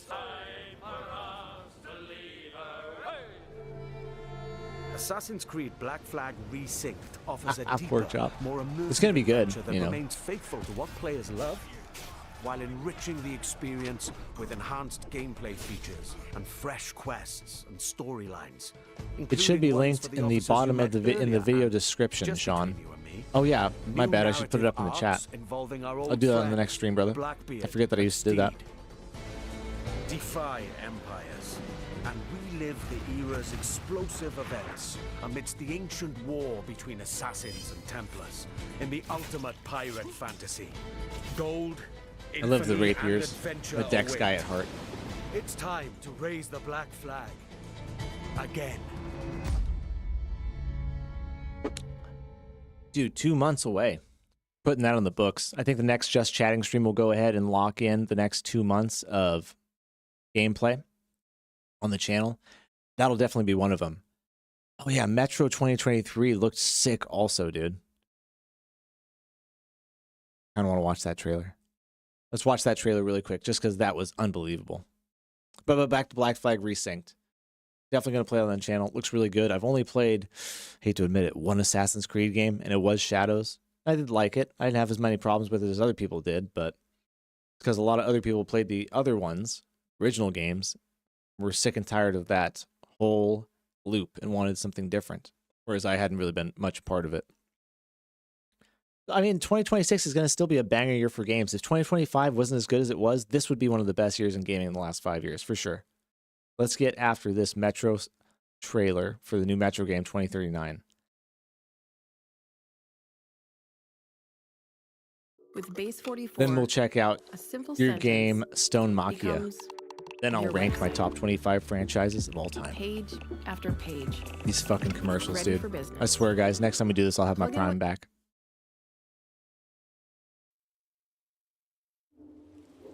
I ask you, do you want to come out of the darkness and become a pure nation?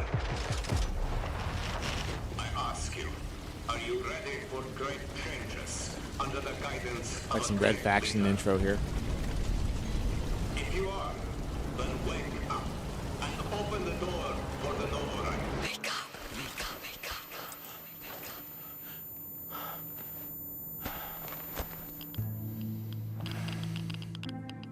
I think this is a Ukrainian studio.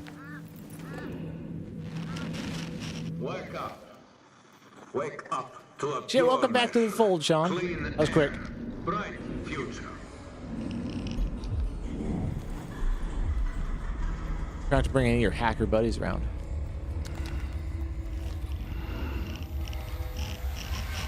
Graphics look so unbelievably good.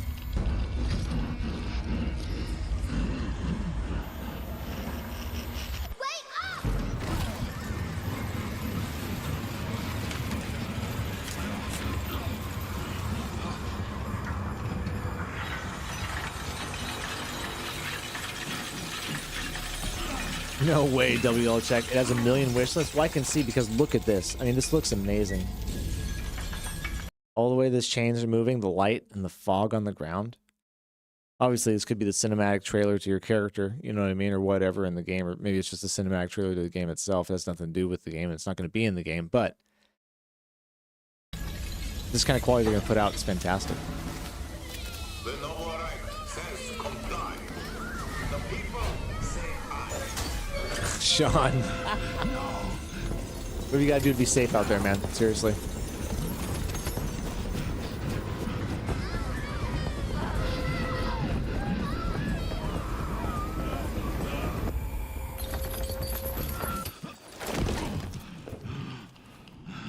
Fear not the enemy's threats, for the Führer hunter protects you.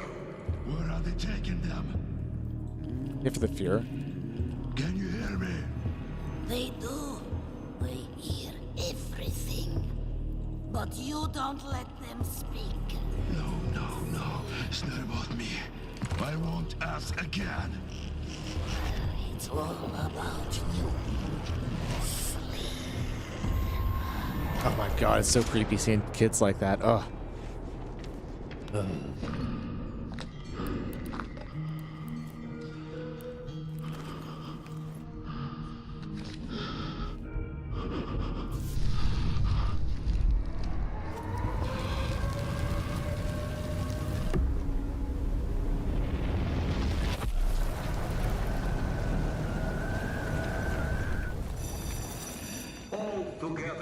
children. Class is in session. Either we destroy or we are destroyed. No one will mourn us if we die. Mercy is weakness. Our enemies have no pity for us. Oh my gosh, yeah, there you go.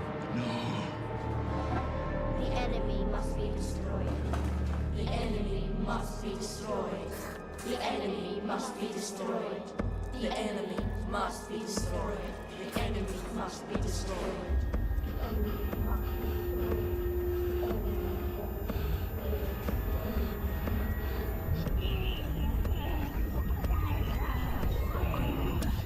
What in the actual fuck is that?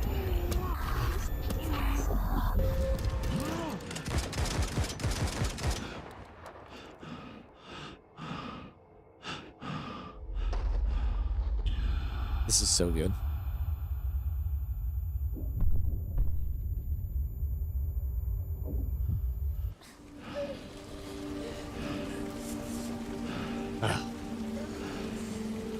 Oh. I knew that's what it was going to be. Oh.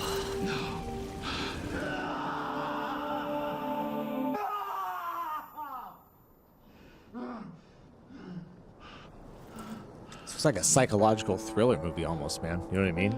28 Days Later kind of shit.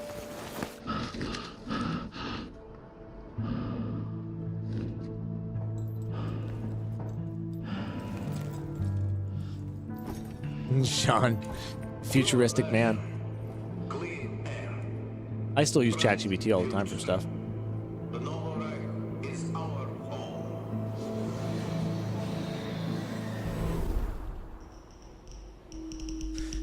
Man, that's a game WL check on that note. If it doesn't make it in time for the Game Awards, they just hold it till next year.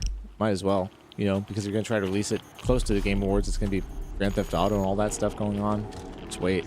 This looks like too good a game to force and rush. This does have a little sense of special to it right here. This will be their third game in the series, isn't it? Or if it's the same studio that did all three. Damn, that looks good, doesn't it? No gameplay footage, really, right? It's all just cinematics, so who really knows? But like Pork Chop said, they really got the atmosphere right. Post-apocalyptic Armageddon with psychological stuff going on, too.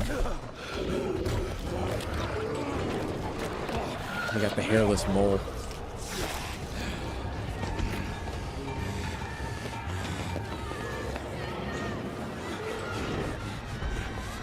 Quick, get in the vault. Excellent. Excellent. I'm going to wishlist that 100%. Coming this winter. No release date. Let's check a price on that.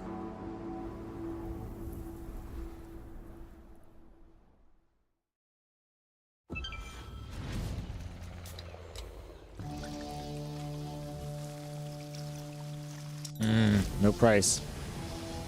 Okay, we need to see this in the next couple months. We need to see a release trailer. Another one of those games. Now I'm suspicious whether it's going to make it this year or not.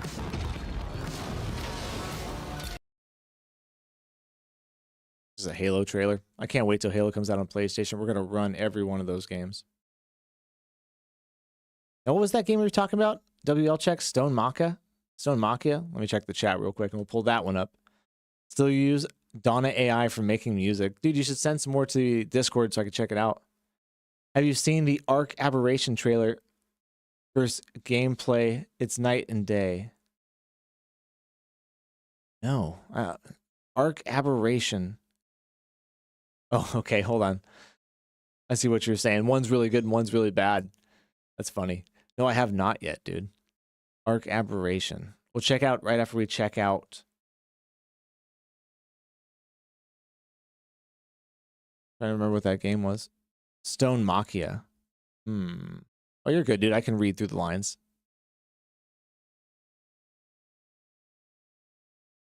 I'm just going to type it into YouTube and hope for the best. Here we go. TOS dice roll. Stone Machia. This one comes from WL Check here. Crossfall Games.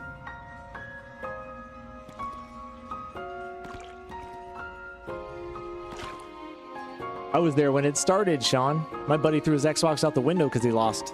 I remember. I was like, fuck, I can't believe you just did that, dude. This looks cool. So many interesting games nowadays. So you're a chess piece. Non avere paura.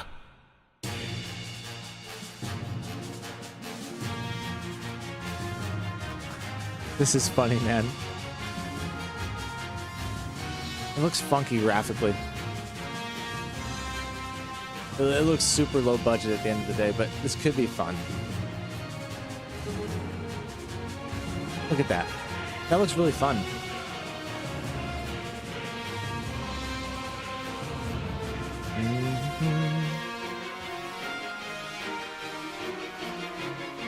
The cinematics have some crazy artwork in it.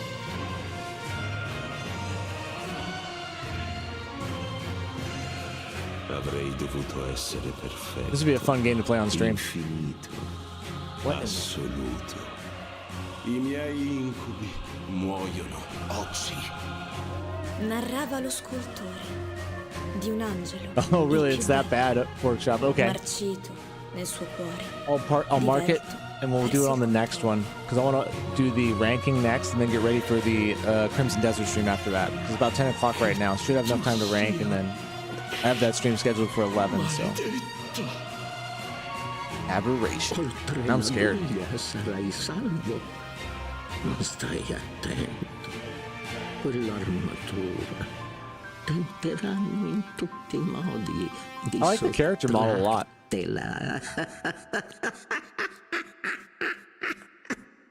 Could be fun, could be really bad. My impression from that trailer right there. But I'm intrigued either way. We're definitely going to play it on the channel. They got a Patreon too, so it might be just a matter of funding, you know? Okay. We've got to stop all this right now and move on to ranking my top 25 game franchises of all time. Let me pull it up here so we can see it.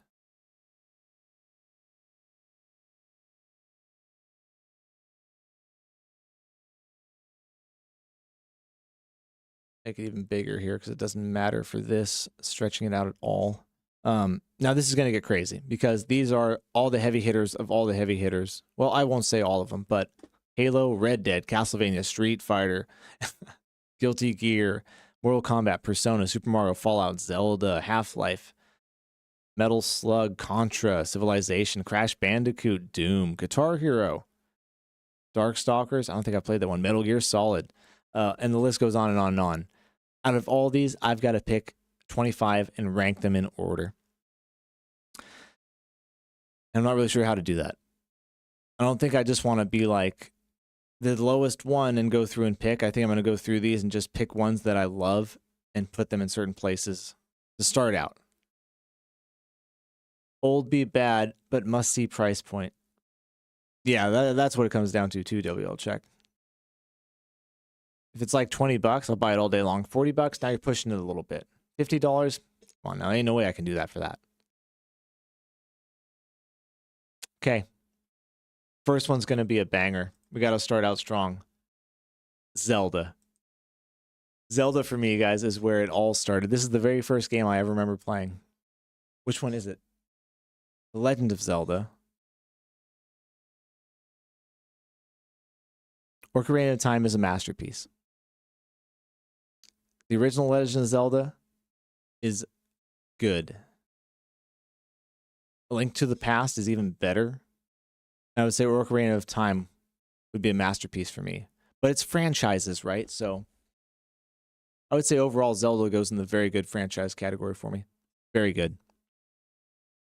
And if it was games, I would definitely put Ocarina of Time on masterpieces. That's probably one of the most influential series to me. Every time I think about it, it makes me smile, man. I can't wait for the Legend of Zelda movie that's supposed to be coming out next year. I hope it's good, and I hope it's not a bunch of AI-generated crap and a money grab kind of situation. Like, we're seeing a lot of video game movies come out now. Could be a money grab. Zelda is Lucas's favorite too. That's the very first game I ever remember playing. WL check. It was that, Super Mario, of course, and then World of Warcraft, the original one on the computer. And my buddy's brother knew the cheat codes for the gold and timber and stuff like that, but he would never tell us. We'd have to beg him, and he'd come over and like type it in for us. We'd be like, "Get out of the way," and like cover the keypad so we could never see that shit. That was a long time ago. Speaking of World of Warcraft, I saw it in here. See, I was gonna put that in there as like being a really bad one, but it's my top 25 of all time, so that doesn't even make the list. That doesn't make the top 100 video game franchises for me of all time.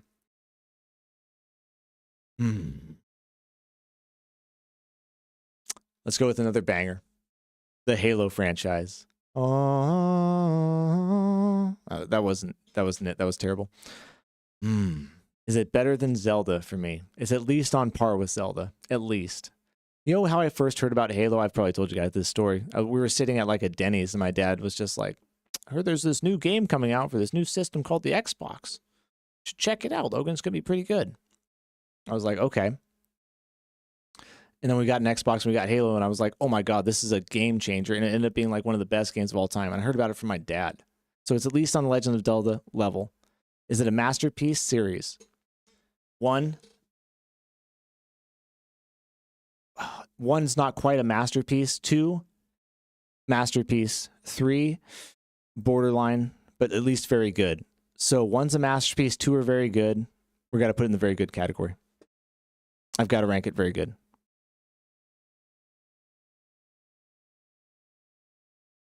I actually couldn't tell you which series I like better, Halo or Zelda. I've got a lot more time playing Halo, that's for sure.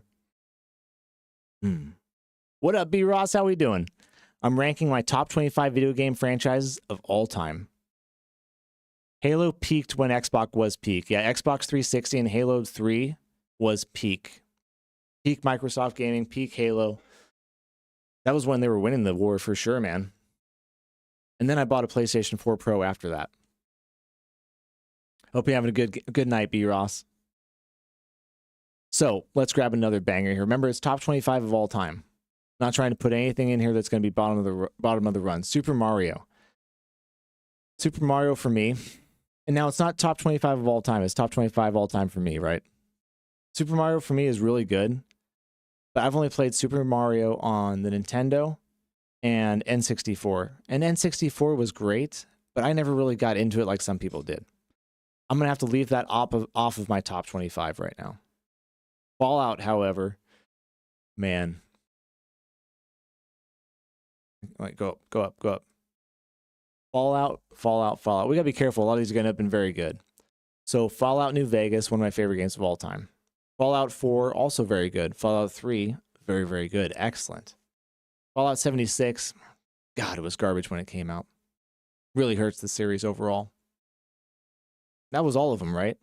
Well, there's the original ones that I never played, so I'm not sure of. I'm going to have to rank this as just good for right now. Because of how bad 76 was. And kind of like, even towards 4. Whoops, my bad. It's the wrong screen. Even towards 4, it started to stagnate a little bit, I felt like. There was a lot of the same gameplay loops from 3. A lot of the same ideas from 3. The story was better. Things were a little bit more polished and stuff, but it wasn't a whole lot of innovation. You put Minecraft in good. Ooh. See, I've never played Minecraft, though. You put it in good, not very good. Yeah, I could see that. But I've never played it. In bed, you crack me up. Hey, WL check. We'll see you later, my friend. Halo 1 and 3 are the best ones. The other ones are okay. I actually liked Halo 2 a little more than Halo 3, being honest. Fallout died with 76 and made a comeback with the series. Yeah, but they needed to have a game that came out right about that time, too, and they didn't have anything ready for it. So I definitely like where I put Fallout there. We got 3 on the board. Let's keep rolling here. Last of Us, Civilization, Crash Bandicoot, Pokemon. Big Pokemon Game Boy guy. After that, not much. A little bit on the N64. But I was there when the cards first came out, and I remember collecting those cards and trading them at school in the 2nd or 3rd grade when they first came out. So it's had a huge influence on me, but it's not one of my favorite video game franchises. It's not. This is going to make you guys laugh. Metal Slug. I love me some arcade Metal Slug. If you have a Metal Slug arcade machine, I'm going to be right there, man. 1, 2, 3. They're all so fun. I'm going to put them on good for me. I'll play that every time at the arcade. I don't need any other arcade games except Metal Slug. I can get by just playing that and having a great time. Wasn't Fallout 76 one of those games that had a horrible release but then found a cult following not long after? Yeah, it did. It did. You know, they had a terrible release, actually, kind of like Cyberpunk, which is crazy to me. But anyways, yeah, it had a terrible release, but I don't think they fixed it like Cyberpunk did. I think the community rallied around it and kind of like kept pushing the game, and so they kept adding on to it, kind of like they did Starfield. But it was very similar to Starfield, where it was not well received. People didn't like it. And it was just basically the hardcore fans that really stuck around. So even now to this day, I don't think there's anybody but hardcore fans playing Fallout 76. But we will play Fallout New Vegas on this channel and do all 4 of the DLCs because I love those games, man. Good memories with those. Massive money grab. Good call. Yeah. Cashing in on Fallout 4 money. Fallout 76 was okay. I have a couple 100 hours in it, Porkchop says. It's not horrible anymore. It's overall just mid. And that's like Starfield. Perfect example, man. Way too much money for a mid game. Now, this isn't a Bethesda ranking. This isn't a developer ranking. This is a game franchise ranking. Need for Speed, man, I had a lot of time in Need for Speed 4 and Burnout. Age of Empires, BioShock is great. BioShock is great, man. Oh. They've got the Metro series on here. BioShock. BioShock 1, better story. BioShock 2, better gameplay. Both very good games. Was there a BioShock 3? I can't remember if there was a BioShock 3 or not. Look here.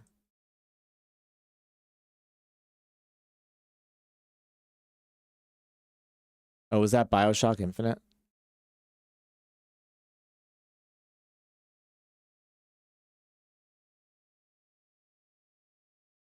It's got very positive reviews. Came out 12 years ago. I think it's the second one, dude. You get it for $30 right now. $40 for the season bundle. Yeah, I would put it there. I feel real comfortable with that. Like, I love those games that much. I thought the story was that good.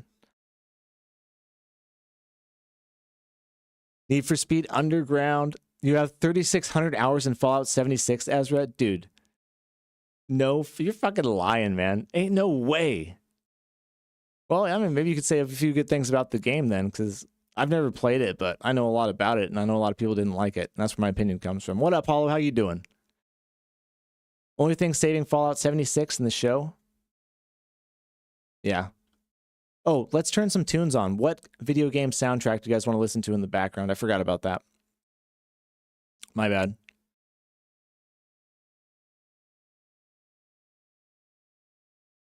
Somebody just give me one. It doesn't matter.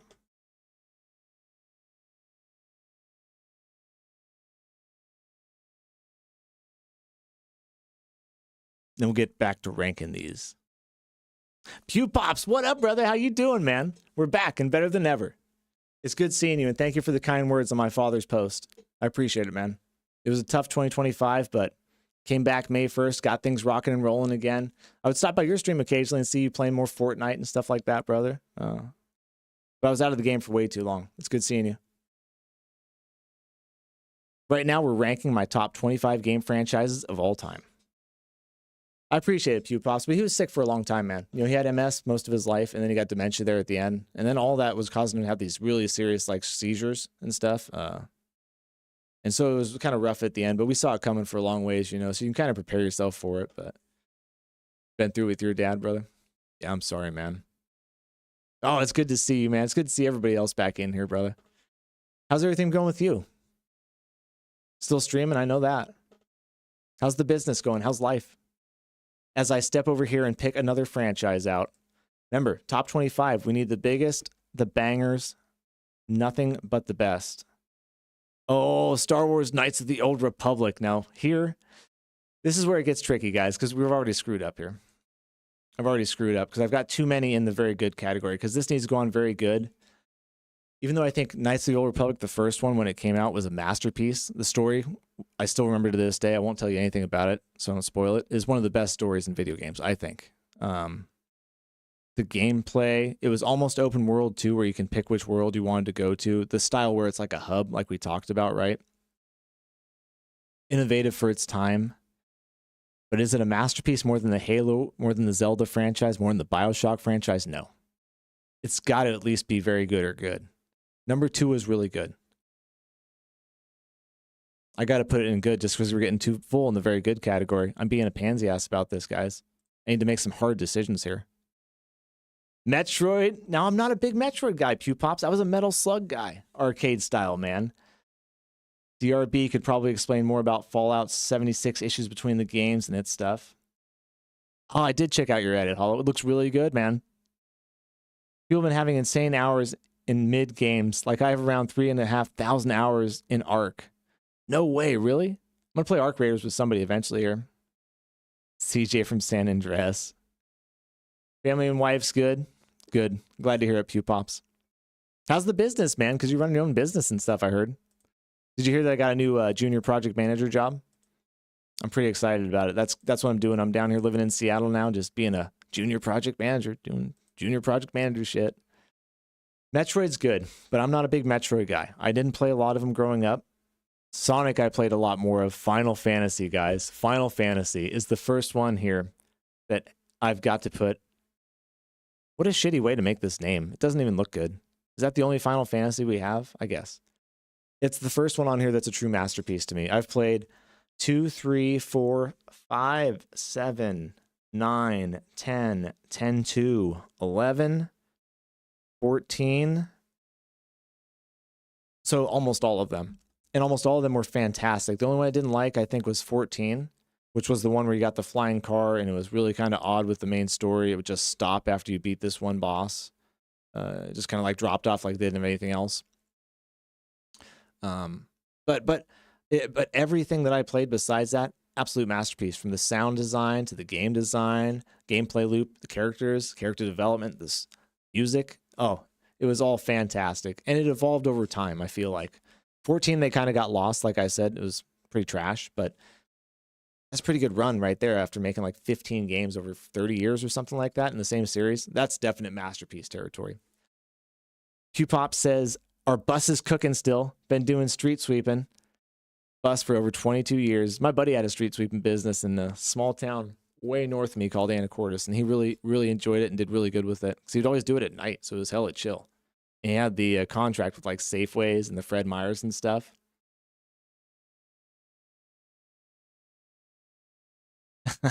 I'm out, you jerk.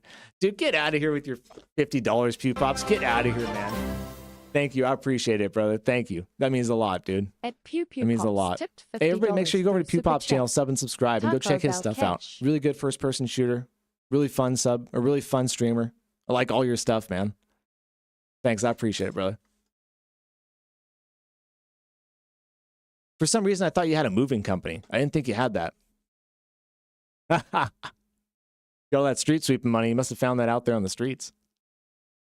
So, Pew Pops, what soundtrack do you want to listen to right now while we go over and rank some more of these? I'm going to pull another one out of the hat here in a minute. But since you just donated, I appreciate it, man. You're awesome. You name the song that you want to listen to or the soundtrack you want to listen to.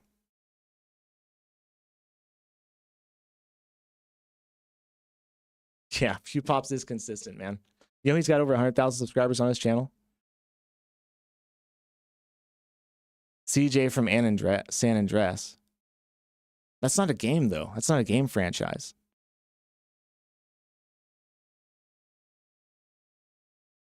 Oh, a junk removal bus as well. That's what it was. I'm going to grab another one while you're thinking about tunes. No rush. Castlevania. Minoki's not going to like this. Great series. I love it. I remember my uncle. I was playing Castlevania Symphony of the Night. My uncle. I had the map printed out back in the day in the late 90s off a printer. He took the map and like physically like turned it upside down and was like, check that out. And like it blew my mind. This goes on above average for me. Absolutely, the series has been great. It's had a few clunkers. I also remember playing the, was it N64? They had the 3D game. Can't remember what it was called, but I liked it. I actually thought it was difficult, fun, and a little bit scary. But I was really young at the time. It might have been Dreamcast it was on even.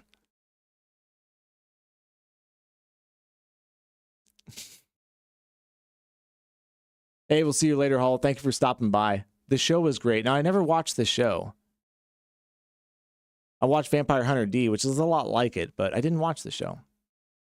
Now, they are coming out with a new Castlevania game, Belmont's Curse. I did do a little bit of research on that. Maybe we'll talk about it next time. It looks like a pretty good 2D, almost 2D, 3D, where you're a 2D sprite on a 3D background. You're platforming through it. So I'd call it a 2D, 3D platformer, roguelike. We'll definitely play it. Pewpop wants NES Mario 2. You're the man, Pewpop. I appreciate it, brother. NES Mario 2.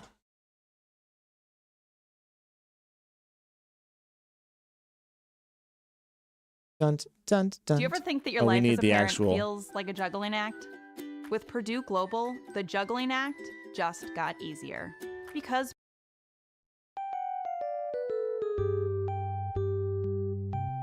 I want the actual album.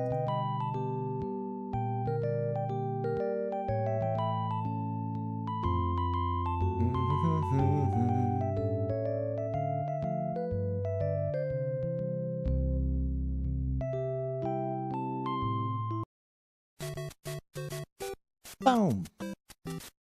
You know what's funny? I play this in my head when I'm driving to work sometimes. I'm getting excited. It's like, do, do, do, do, do. That tells you how ingrained this is. And I played this at such a young age. God. It is a banger, Pewpops. Good call, man. Good call. Dun, dun, dun. Just one more sub. Hey, if you haven't subscribed to Pewpop's channel, go over there and do it for me, guys. I'd really appreciate it. Okay.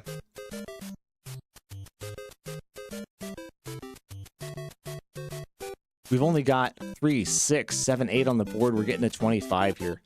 Bayonetta, have not played much of that. Forza, not much on that either. Let me make sure the volume's good here. Looks like the volume's great. Looks like it's great. Dark Souls. Of course, guys. Of course. What do you guys think? Where are we going to put this? I wonder. Why do they have all the masterpieces with really crappy, barely can see names? Like, this is, like, terrible. Can barely see that. Dark Souls, obviously a masterpiece series to me. I don't think this includes Elden Ring. I think it's Dark Souls 1, 2, and 3. This probably doesn't include Demon Souls. It's not a competition, Hollow. That's the thing.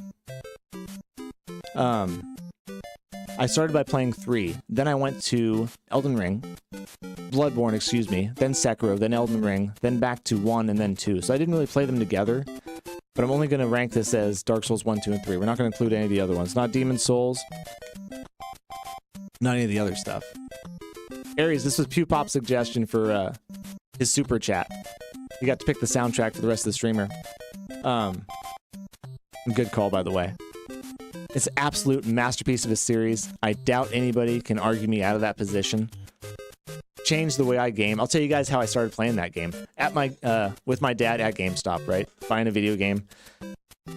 I was young because I was still living with my parents, you know, and I was still underage. And I can't remember what got us on the conversation. I was buying The Witcher 3. That's what I was doing. I was buying The Witcher 3, and the guy's like, "Oh, you like really good RPGs, huh? Check this out. This game called Dark Souls 3 just came out. I'm going to tell you. It's going to be Game of the Year this year." And he was this cool-ass older gamer guy that worked at GameStop, you know. I was like, "Really? Dad, can I get that one?" I got it. I played it for like an hour, and I fucking threw it down. I was like, "This sucks. I keep dying, and I don't know what to do or where to go." And then I put it down for like 6 months, and then picked it up again and started playing it, and I beat it. And it became one of my favorite games of all time. Just because of the challenge of it, even though I don't think it's the best out of the Dark Souls series. Dark Souls 1's probably better. But it's an absolute masterpiece of a series. Bayonetta is really good. Now, that's a lot like Devil May Cry, if I remember correctly, right? I've never played it, but I've seen plenty of the videos. Plenty of the Gooner videos, too. Pewpop's an OG. Pewpop's been around for a while, boys. I'm so proud of you, Pewpops, to be honest. Hey, Halo's got to be a number 2, right? Halo is actually... this isn't going to be in order. This is just a tier. I'm not going to put a number on any of these, okay? Hollow. You'll be okay, my friend. Dark Souls created a whole genre for itself. It did. It's got to be masterpiece. Well put, Porkchop. If you don't need to know anything else about it, just know that games market themselves by calling themselves Souls-like nowadays. Think about that.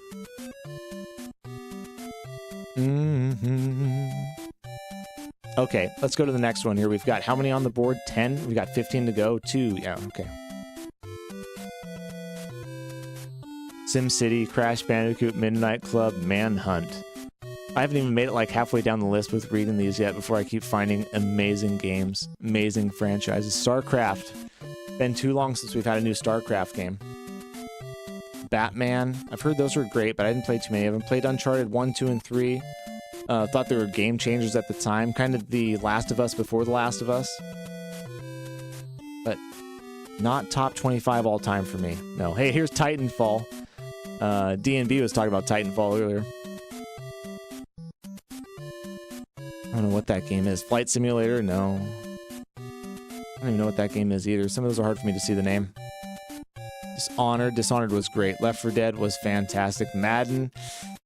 No, I wasn't a big Madden guy. Gears of War. Metal Gear Solid. Metal Gear Solid, I've played 2, 3, 5. I didn't play Snake Eater, though. But I will say, Metal Gear Solid belongs on the... Man, Minoki's gonna be so mad at me for doing this. It's gotta go on the good above, ahead of Castlevania for sure. For sure for me. There's too many good games in that series, too many iconic moments. Yeah. Too many times where I'd honestly scratch my head during those games. Like at the end of, I think it was 2 or 3. Where it starts getting all like, breaking the fourth wall and stuff. Yeah, that blew my mind at the time. Oh, this is Mario 1 music? No, Pew Pops. My bad, dude.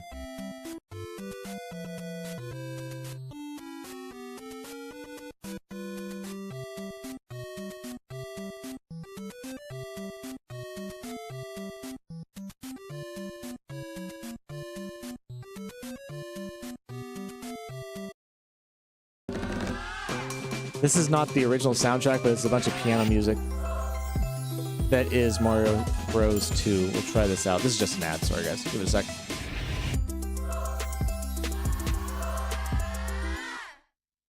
No matter where you're headed, get a Another trip one. safety check at Les Schwab Tires. Silence.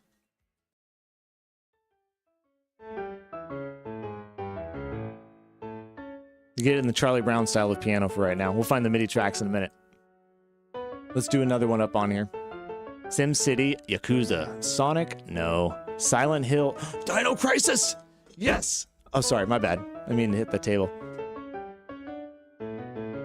This is gonna shock you guys. I love me some Dino Crisis. Love it.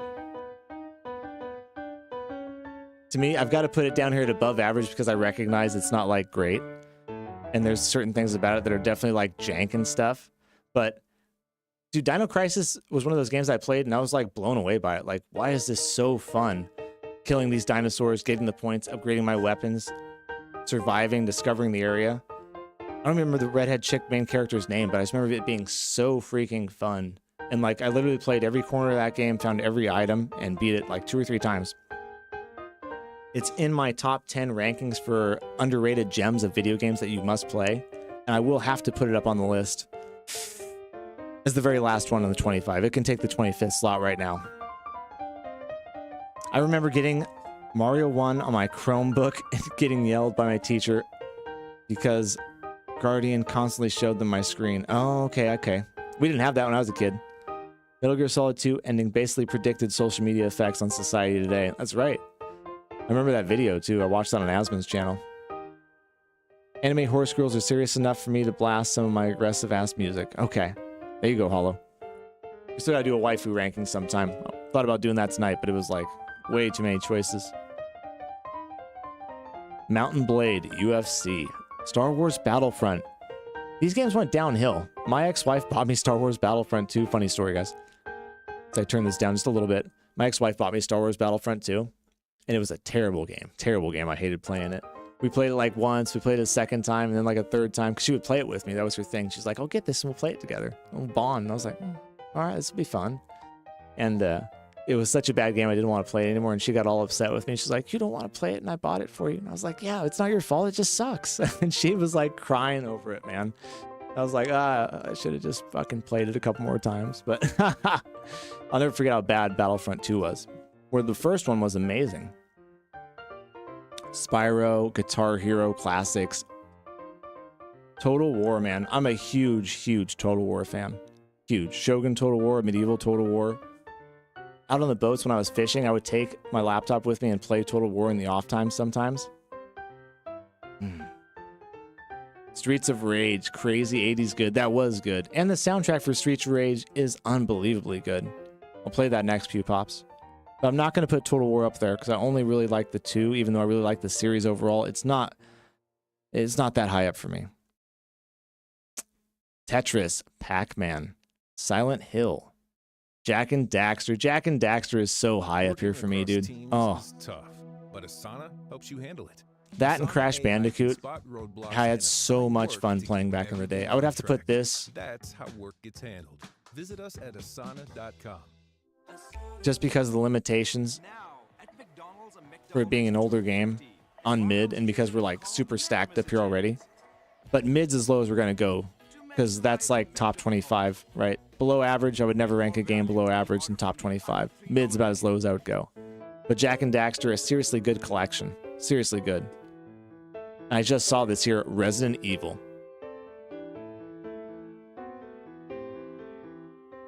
It's above average, that's for sure. It's definitely good. Number 7 I thought was very good. Borderline masterpiece. Number 4 I thought was a masterpiece. Number 2 I thought was really good. The remakes were fantastic. Capcom overall with this series has not missed for me besides Revelations and Revelations 2, which were fucking terrible, and number 6. That was terrible as well. And overall, that's an incredible run, just like Final Fantasy. This is an absolute masterpiece of a series for me. Absolute masterpiece of a franchise.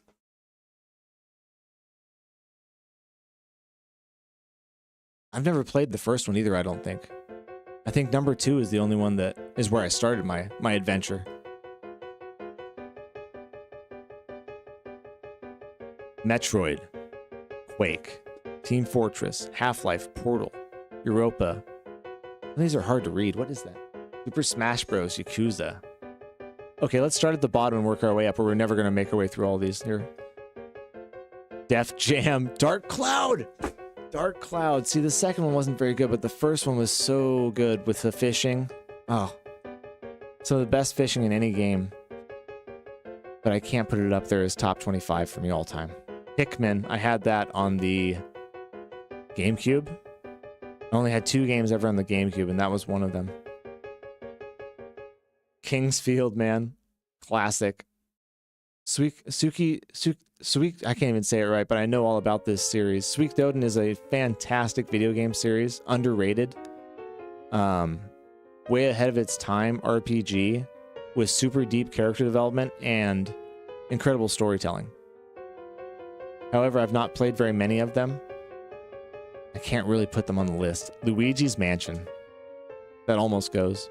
The first one's so good. The second one's really, really good, but not that. Not great, I would say. 5 was your favorite? All right, everybody. What's your favorite Resident Evil? Let's bust out in chat. I would say Resident Evil 7 is definitely my favorite. And then after that, it would probably be 2 or 4. Dude, 4, I beat that out in the middle of the Bering Sea. Wait, and neither should you.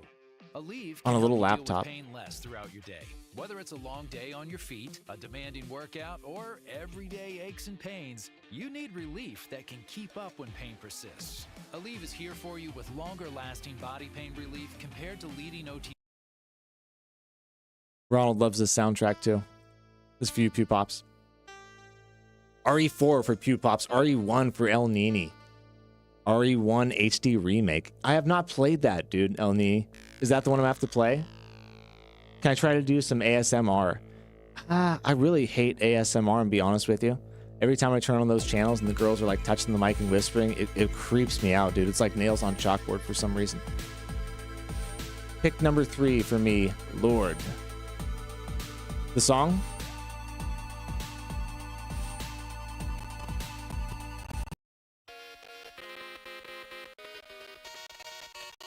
Hey, we're in the club now. 1980s is back.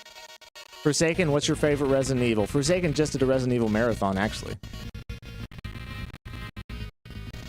Chill, Valentine can save you from zombies any day. How many we got on the board? Let's count. 1, 2, 3, 6, 9, 13. Okay, we're over halfway there. We've got 12 more to go. We got to start picking them here. Dawn of War, never even heard of that. Dragon Ball Z, I've never played any of those games. Ultima, I don't know that one. Dead Space, man, that was a good one. Dead Space 2 was really good also. Dead Space changed people's lives, the original one. The second one was unbelievably good. I really don't like how I have to do it like this. Just like move it up and then keep track of it. Give me that. Bring it up here. I would put Dead Space ahead of Jak and Daxter, ahead of Castlevania, ahead of Dino Crisis, but behind all of these ones. We'll put them this way. Put them this way here. Borderline, very good. It goes under good, for sure. Behind all these great franchises, and definitely not a masterpiece, but 1 and 2 was fantastic. You do gaming ASMR videos? There you go. Go check out Pew Pops. Matt, was that guy's name Matt? Whoever that was. Martha Valdez. Just go on long rides. That's pretty dope, dude. Lucky, the songs I make on Donna AI, anyone can have. I don't pay for the rights anymore. Just make them for personal reasons now, and never was doing it for money anyways. Now you gotta be careful though, because I bet they do have rights for it. Like, they probably own it, you know what I mean? So if somebody goes and uses it, they might be able to come after them. Gaming ASMR? It sounds like just driving around, or like, for me it would be like if I did like a fishing in video game. Maybe I'll do that one night, just do a bunch of fishing. That'd be ASMR for me in a video game. Oh my god, here we go. One of the big boys, Grand Theft Auto. This is very clearly going to be masterpiece territory. In fact, I would put Grand Theft Auto, for me, it's not ahead of these 3. It's definitely not, I'll say that. Grand Theft Auto 3, Vice City, and San Andreas. I have not played San Andreas. Vice City, played so much, dude, back in the day. It was one of those life-changing games where you'd race home after school and play it. Then you talk to your buddy about how much you played it, what you did in it. All the times we used all the codes to get all the different cars, and just all the things we did in that game. It was one of the games that really changed what open world meant. An absolute masterpiece, because I know all about 4 San Andreas. Funny thing about San Andreas, that's where I used to go to the dentist when I lived in California. Just riding a bike in GTA 5 ASMR. Interesting. Oh, that's interesting then, Sean. Yeah, if you're paying for it, then you're probably buying a license for the song. I was thinking if it was free and you were giving it away, somebody owns that license. Yeah, that makes sense then. That's dope, dude.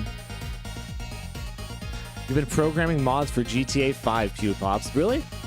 That's dope. I gotta play GTA 5 for the first time before we get to GTA 6. But San Andreas is where I used to go to the dentist, and my mom would take us to the ice cream parlor and stuff like that. So it'd be fun to run around that town and see if I remember any of it. Oh, that's dope, Pew Pops. Dude, I don't get any notifications about you streaming. I'll just see you occasionally doing it. So I don't know what's up with that on YouTube, but I'll check in with you more often, man, and keep track of what's going on. Geeking out on it. By the way, this song is an absolute banger. Now, let's keep rolling here. Left 4 Dead, no idea. Let's go to the middle of the pack here. We haven't even been here yet.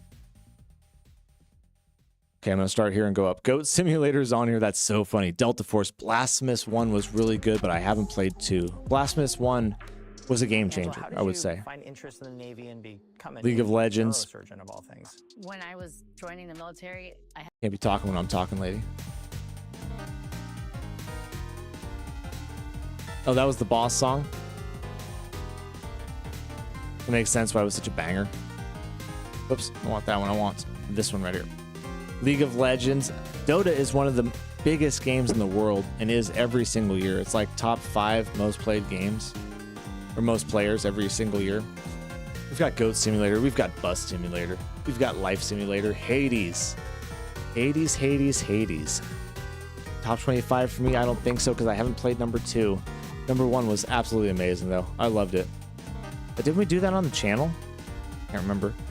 Alan Wake, an interesting series for me. I love number 1. I was not a huge fan of number 2. Number 1 was so unique and interesting. I'd never played anything like it. Mind-blowing.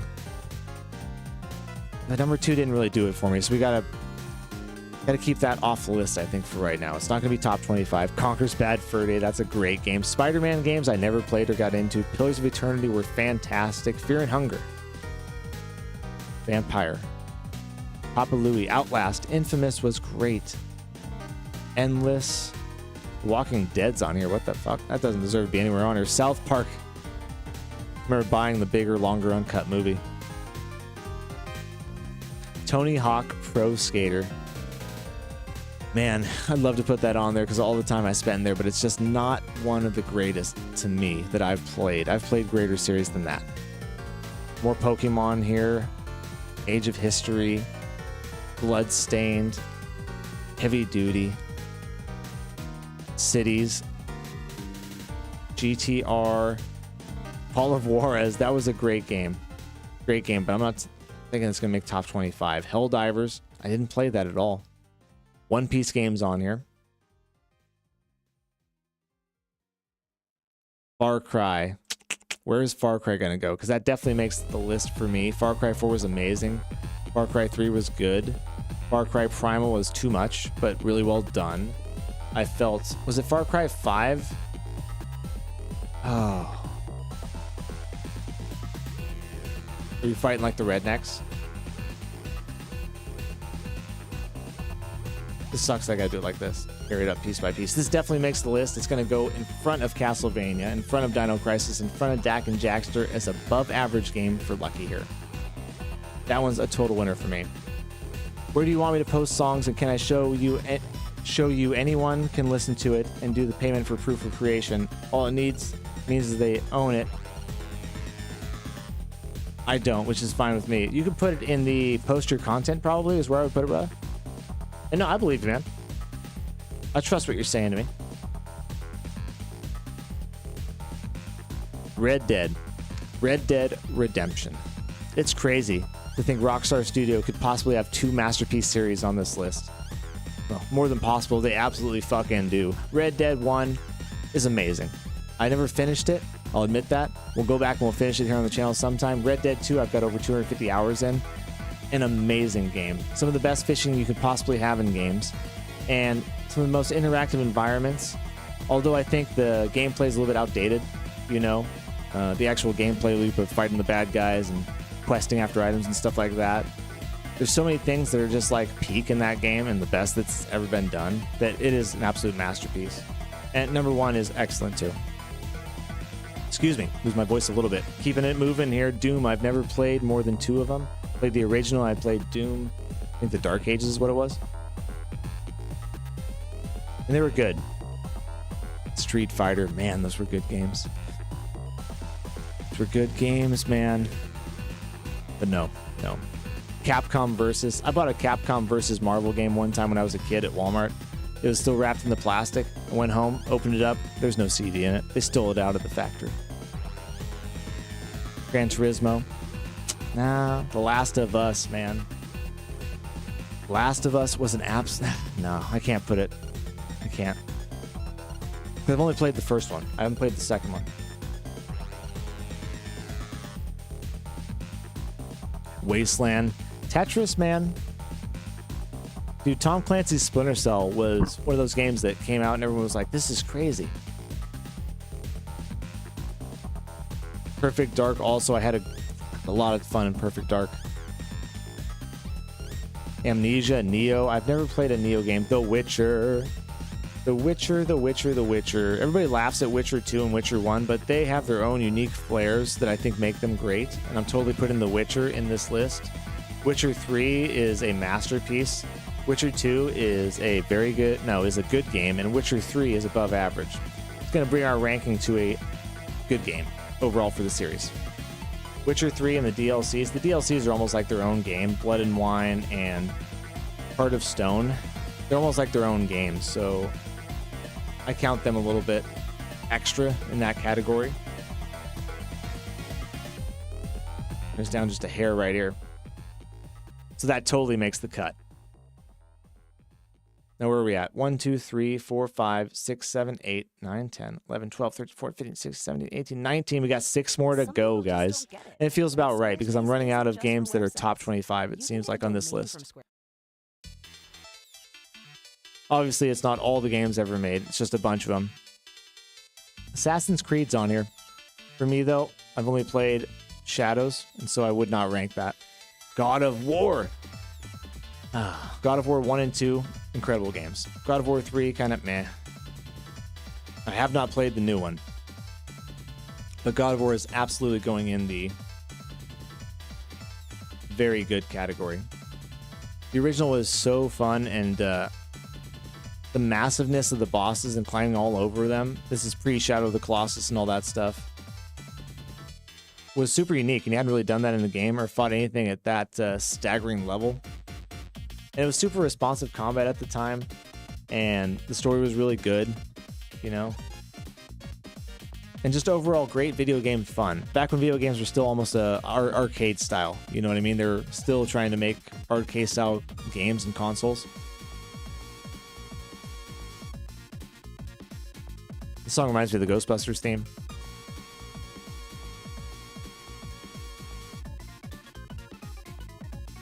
Animal Crossing, I never played that in my life, guys. Duke Nukem. Duke Nukem, what a series, man. Duke Nukem, there's the one Duke Nukem that cost way too much money and never got made, and that really sunk that series. Even though there's really only one good game in that series. Postal, Star Fox. My dad was playing Star Fox at the dinner table one time, and I just remember my mom yelling at him to shut that off. That's one of the only games that I ever had to have help with as a kid. I would have him help me get to the alternative route through the universe because I couldn't figure it out. There's like a shortcut route from one planet to the other, and I could never do it. I had to have him do it for me. Fear, Ghost Recon. Man, I played a ton of Ghost Recon, but doesn't make the list. Rock Band, didn't play a ton of that. There's like 5 Pokemon games on this list. Dragon Age, Baldur's Gate, baby. Baldur's Gate 1 and 2, especially Baldur's Gate 2, unbelievable. I love the dungeon crawling, downward camera angle, and everything in this. And I would put it on, actually, especially because Baldur's Gate 3 was unbelievably good. I'll put it on good. Now, if we have another game that's good, we're going to have to kick one of these off this list. It's got to go down or up. And most likely it's going to go down. But I have played 1 and 2. I haven't played 3, but I know 3 is going to be good. So I'll go ahead and put that up there as being part of the very, very good section. You posted one in the Discord? I'll totally check it out in a little bit, Sean. Thanks.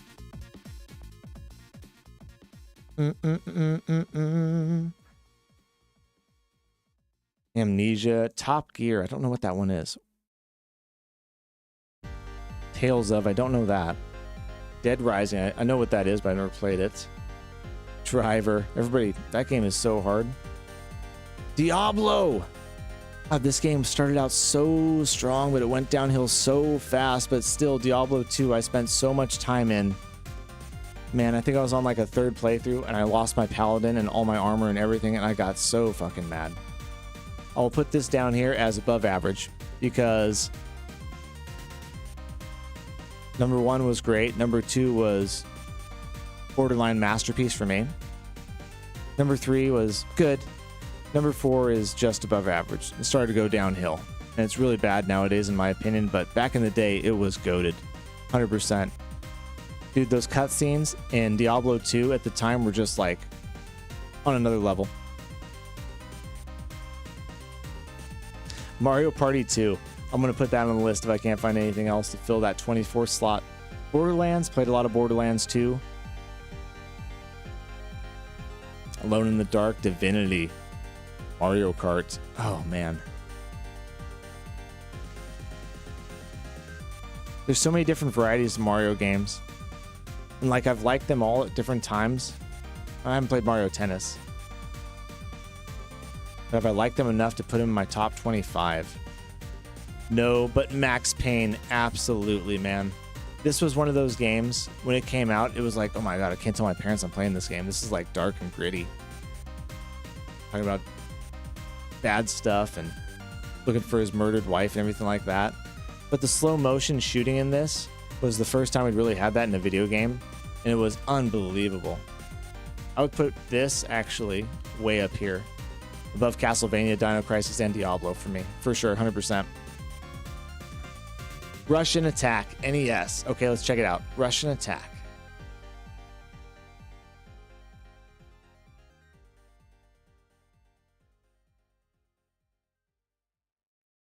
I've never even heard of that, man. This is how I move forward.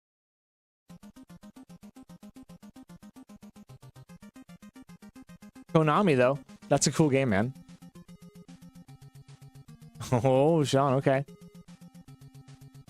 Isn't that what most songs are for people, right? Yeah, I'll check it out here after the stream, brother.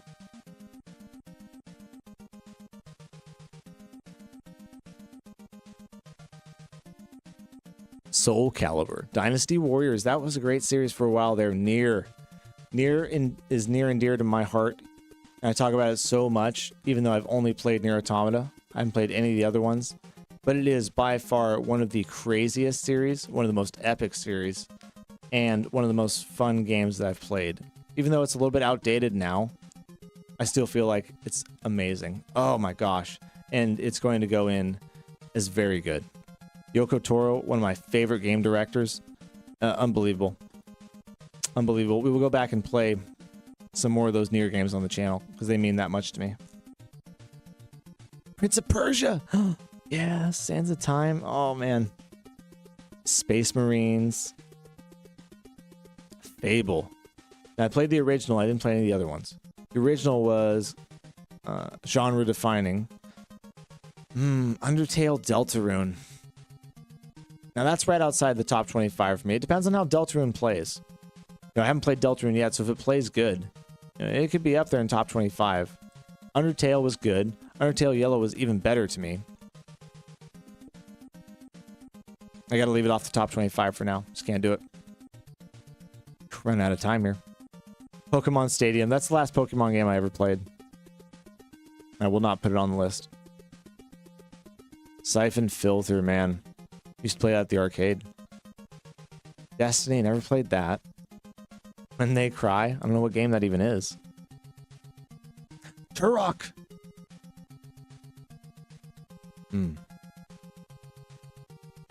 Turok 1 was so good. But it's been so bad ever since I can't do it. As much as I want to, I just can't do it, man. It's been so bad.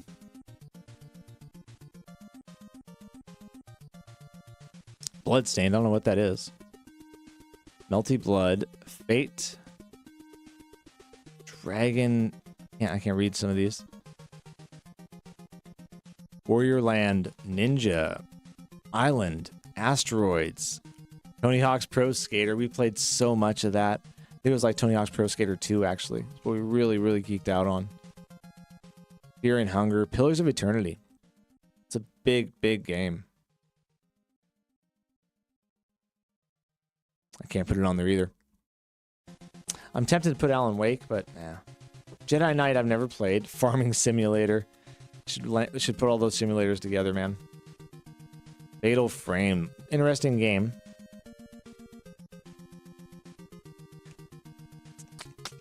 Bendy. I don't know what that is. Battle Gear. Dungeon Siege. Plants vs. Zombies. Dude, I remember playing that way back in the day. Where you have like squirt guns and stuff like that, and you're running around shooting zombies with the squirt guns. For some reason, the squirt guns kill them.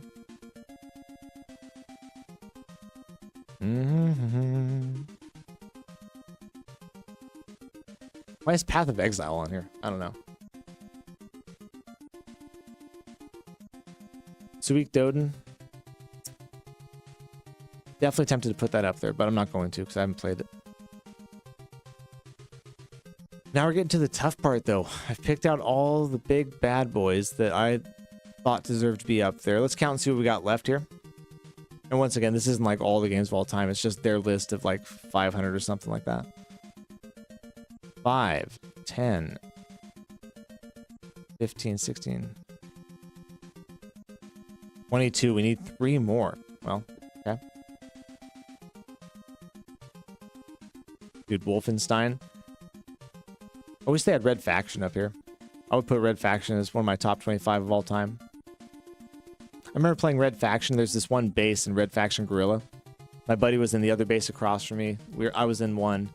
I'd used like a nuclear bomb to drill through the wall, and it took me like 20 minutes because he was hiding in his base and he wouldn't come out. I drilled all the way through the wall to behind him where the rock was in his base, blew it out, and then killed him that way. It was one of the coolest things ever because the environment was totally destructible. A lot of games didn't have that at the time, and they were one of the first games that really pioneered that.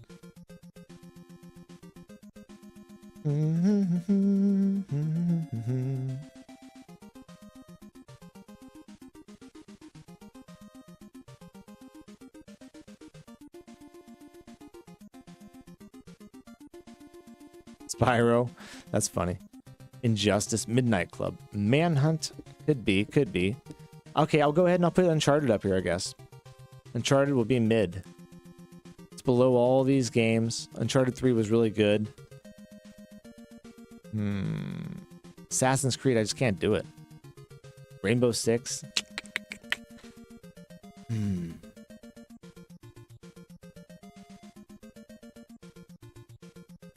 I love Star Wars Battlefront 1, but number 2 was just too bad. Can't do it. Now, Silent Hill has had some bangers. Let's talk about Silent Hill. Silent Hill 2 was great. Silent Hill F was fantastic. Let's put this up here as above average. We got 24. We got one last slot left. Five Nights at Freddy's? No, I don't think so. I've never played that. Isaac, Space Marine, Dawn of War. Valkyria, Football Manager, Prey. Ultima, Top Gear.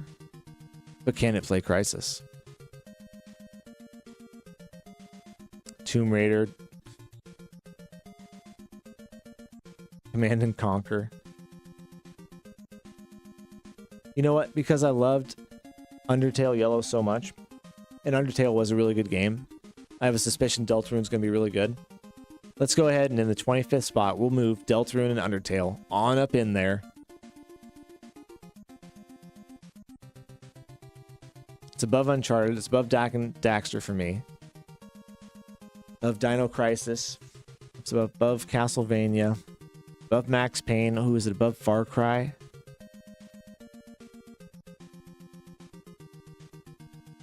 No. No, I like Far Cry more. For sure. So we've got 5, 10, 11, 12, 13, 14, 15, 16, 17, 18, 19, 20. We're going to have 26. Hold on. I got to take one of these off. Let me count again. 5, 10, 15, 20, 1, 2, 3, 4. What? I've got 24 and 26. Two totally different. Huh. 7. Yeah, 14, 24, 25, 26. One of these has to come off. I think I'm going to take off. Probably Silent Hill, to be honest.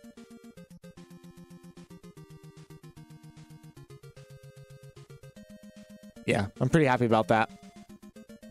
I'm going to take a picture and post this on the channel as my list.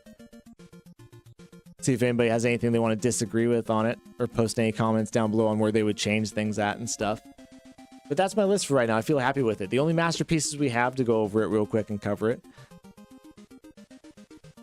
Final Fantasy, masterpiece of a franchise. Dark Souls, masterpiece of a franchise. Resident Evil, masterpiece of a franchise. And then Rockstar, which is crazy that they have 2 masterpiece franchises. Grand Theft Auto and Red Dead. With probably the best one to come in Grand Theft Auto 6. Those guys are on another level. You guys are on another level too. Especially you, Pew Pops. Thanks for coming in here and dropping that $50 donation, brother. I appreciate it, man. Thank you. It's good seeing you. I'll check your stream and see when you're streaming next. Like I said, I don't get your notifications, so I never know when. We'll be over there saying hi to you.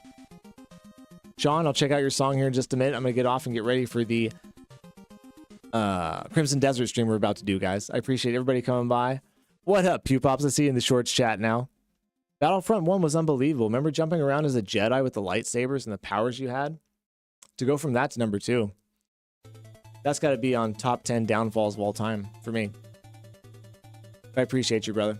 Thank you. I'm going to take 20 minutes, get ready for some Crimson Desert. I appreciate it, man. Like, seriously, I know.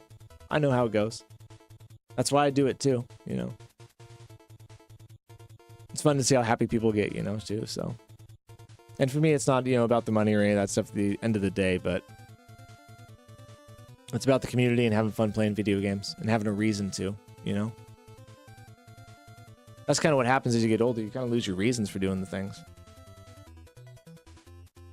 Anyways, guys, thanks for keeping it fresh. Thanks for hanging with me. I'm lucky the channel's game on. We just keep gaming on. Make sure you go over and check out Pew Pop's channel. I'll see you guys here in about 20 minutes for some Crimson Desert. I'm out. See you guys in just a little bit. Been fantastic. I'll see you later. Peace. I'll see you in Crimson Desert, Sean, if you're there. If not, that's all good, brother. Bum, bum, bum.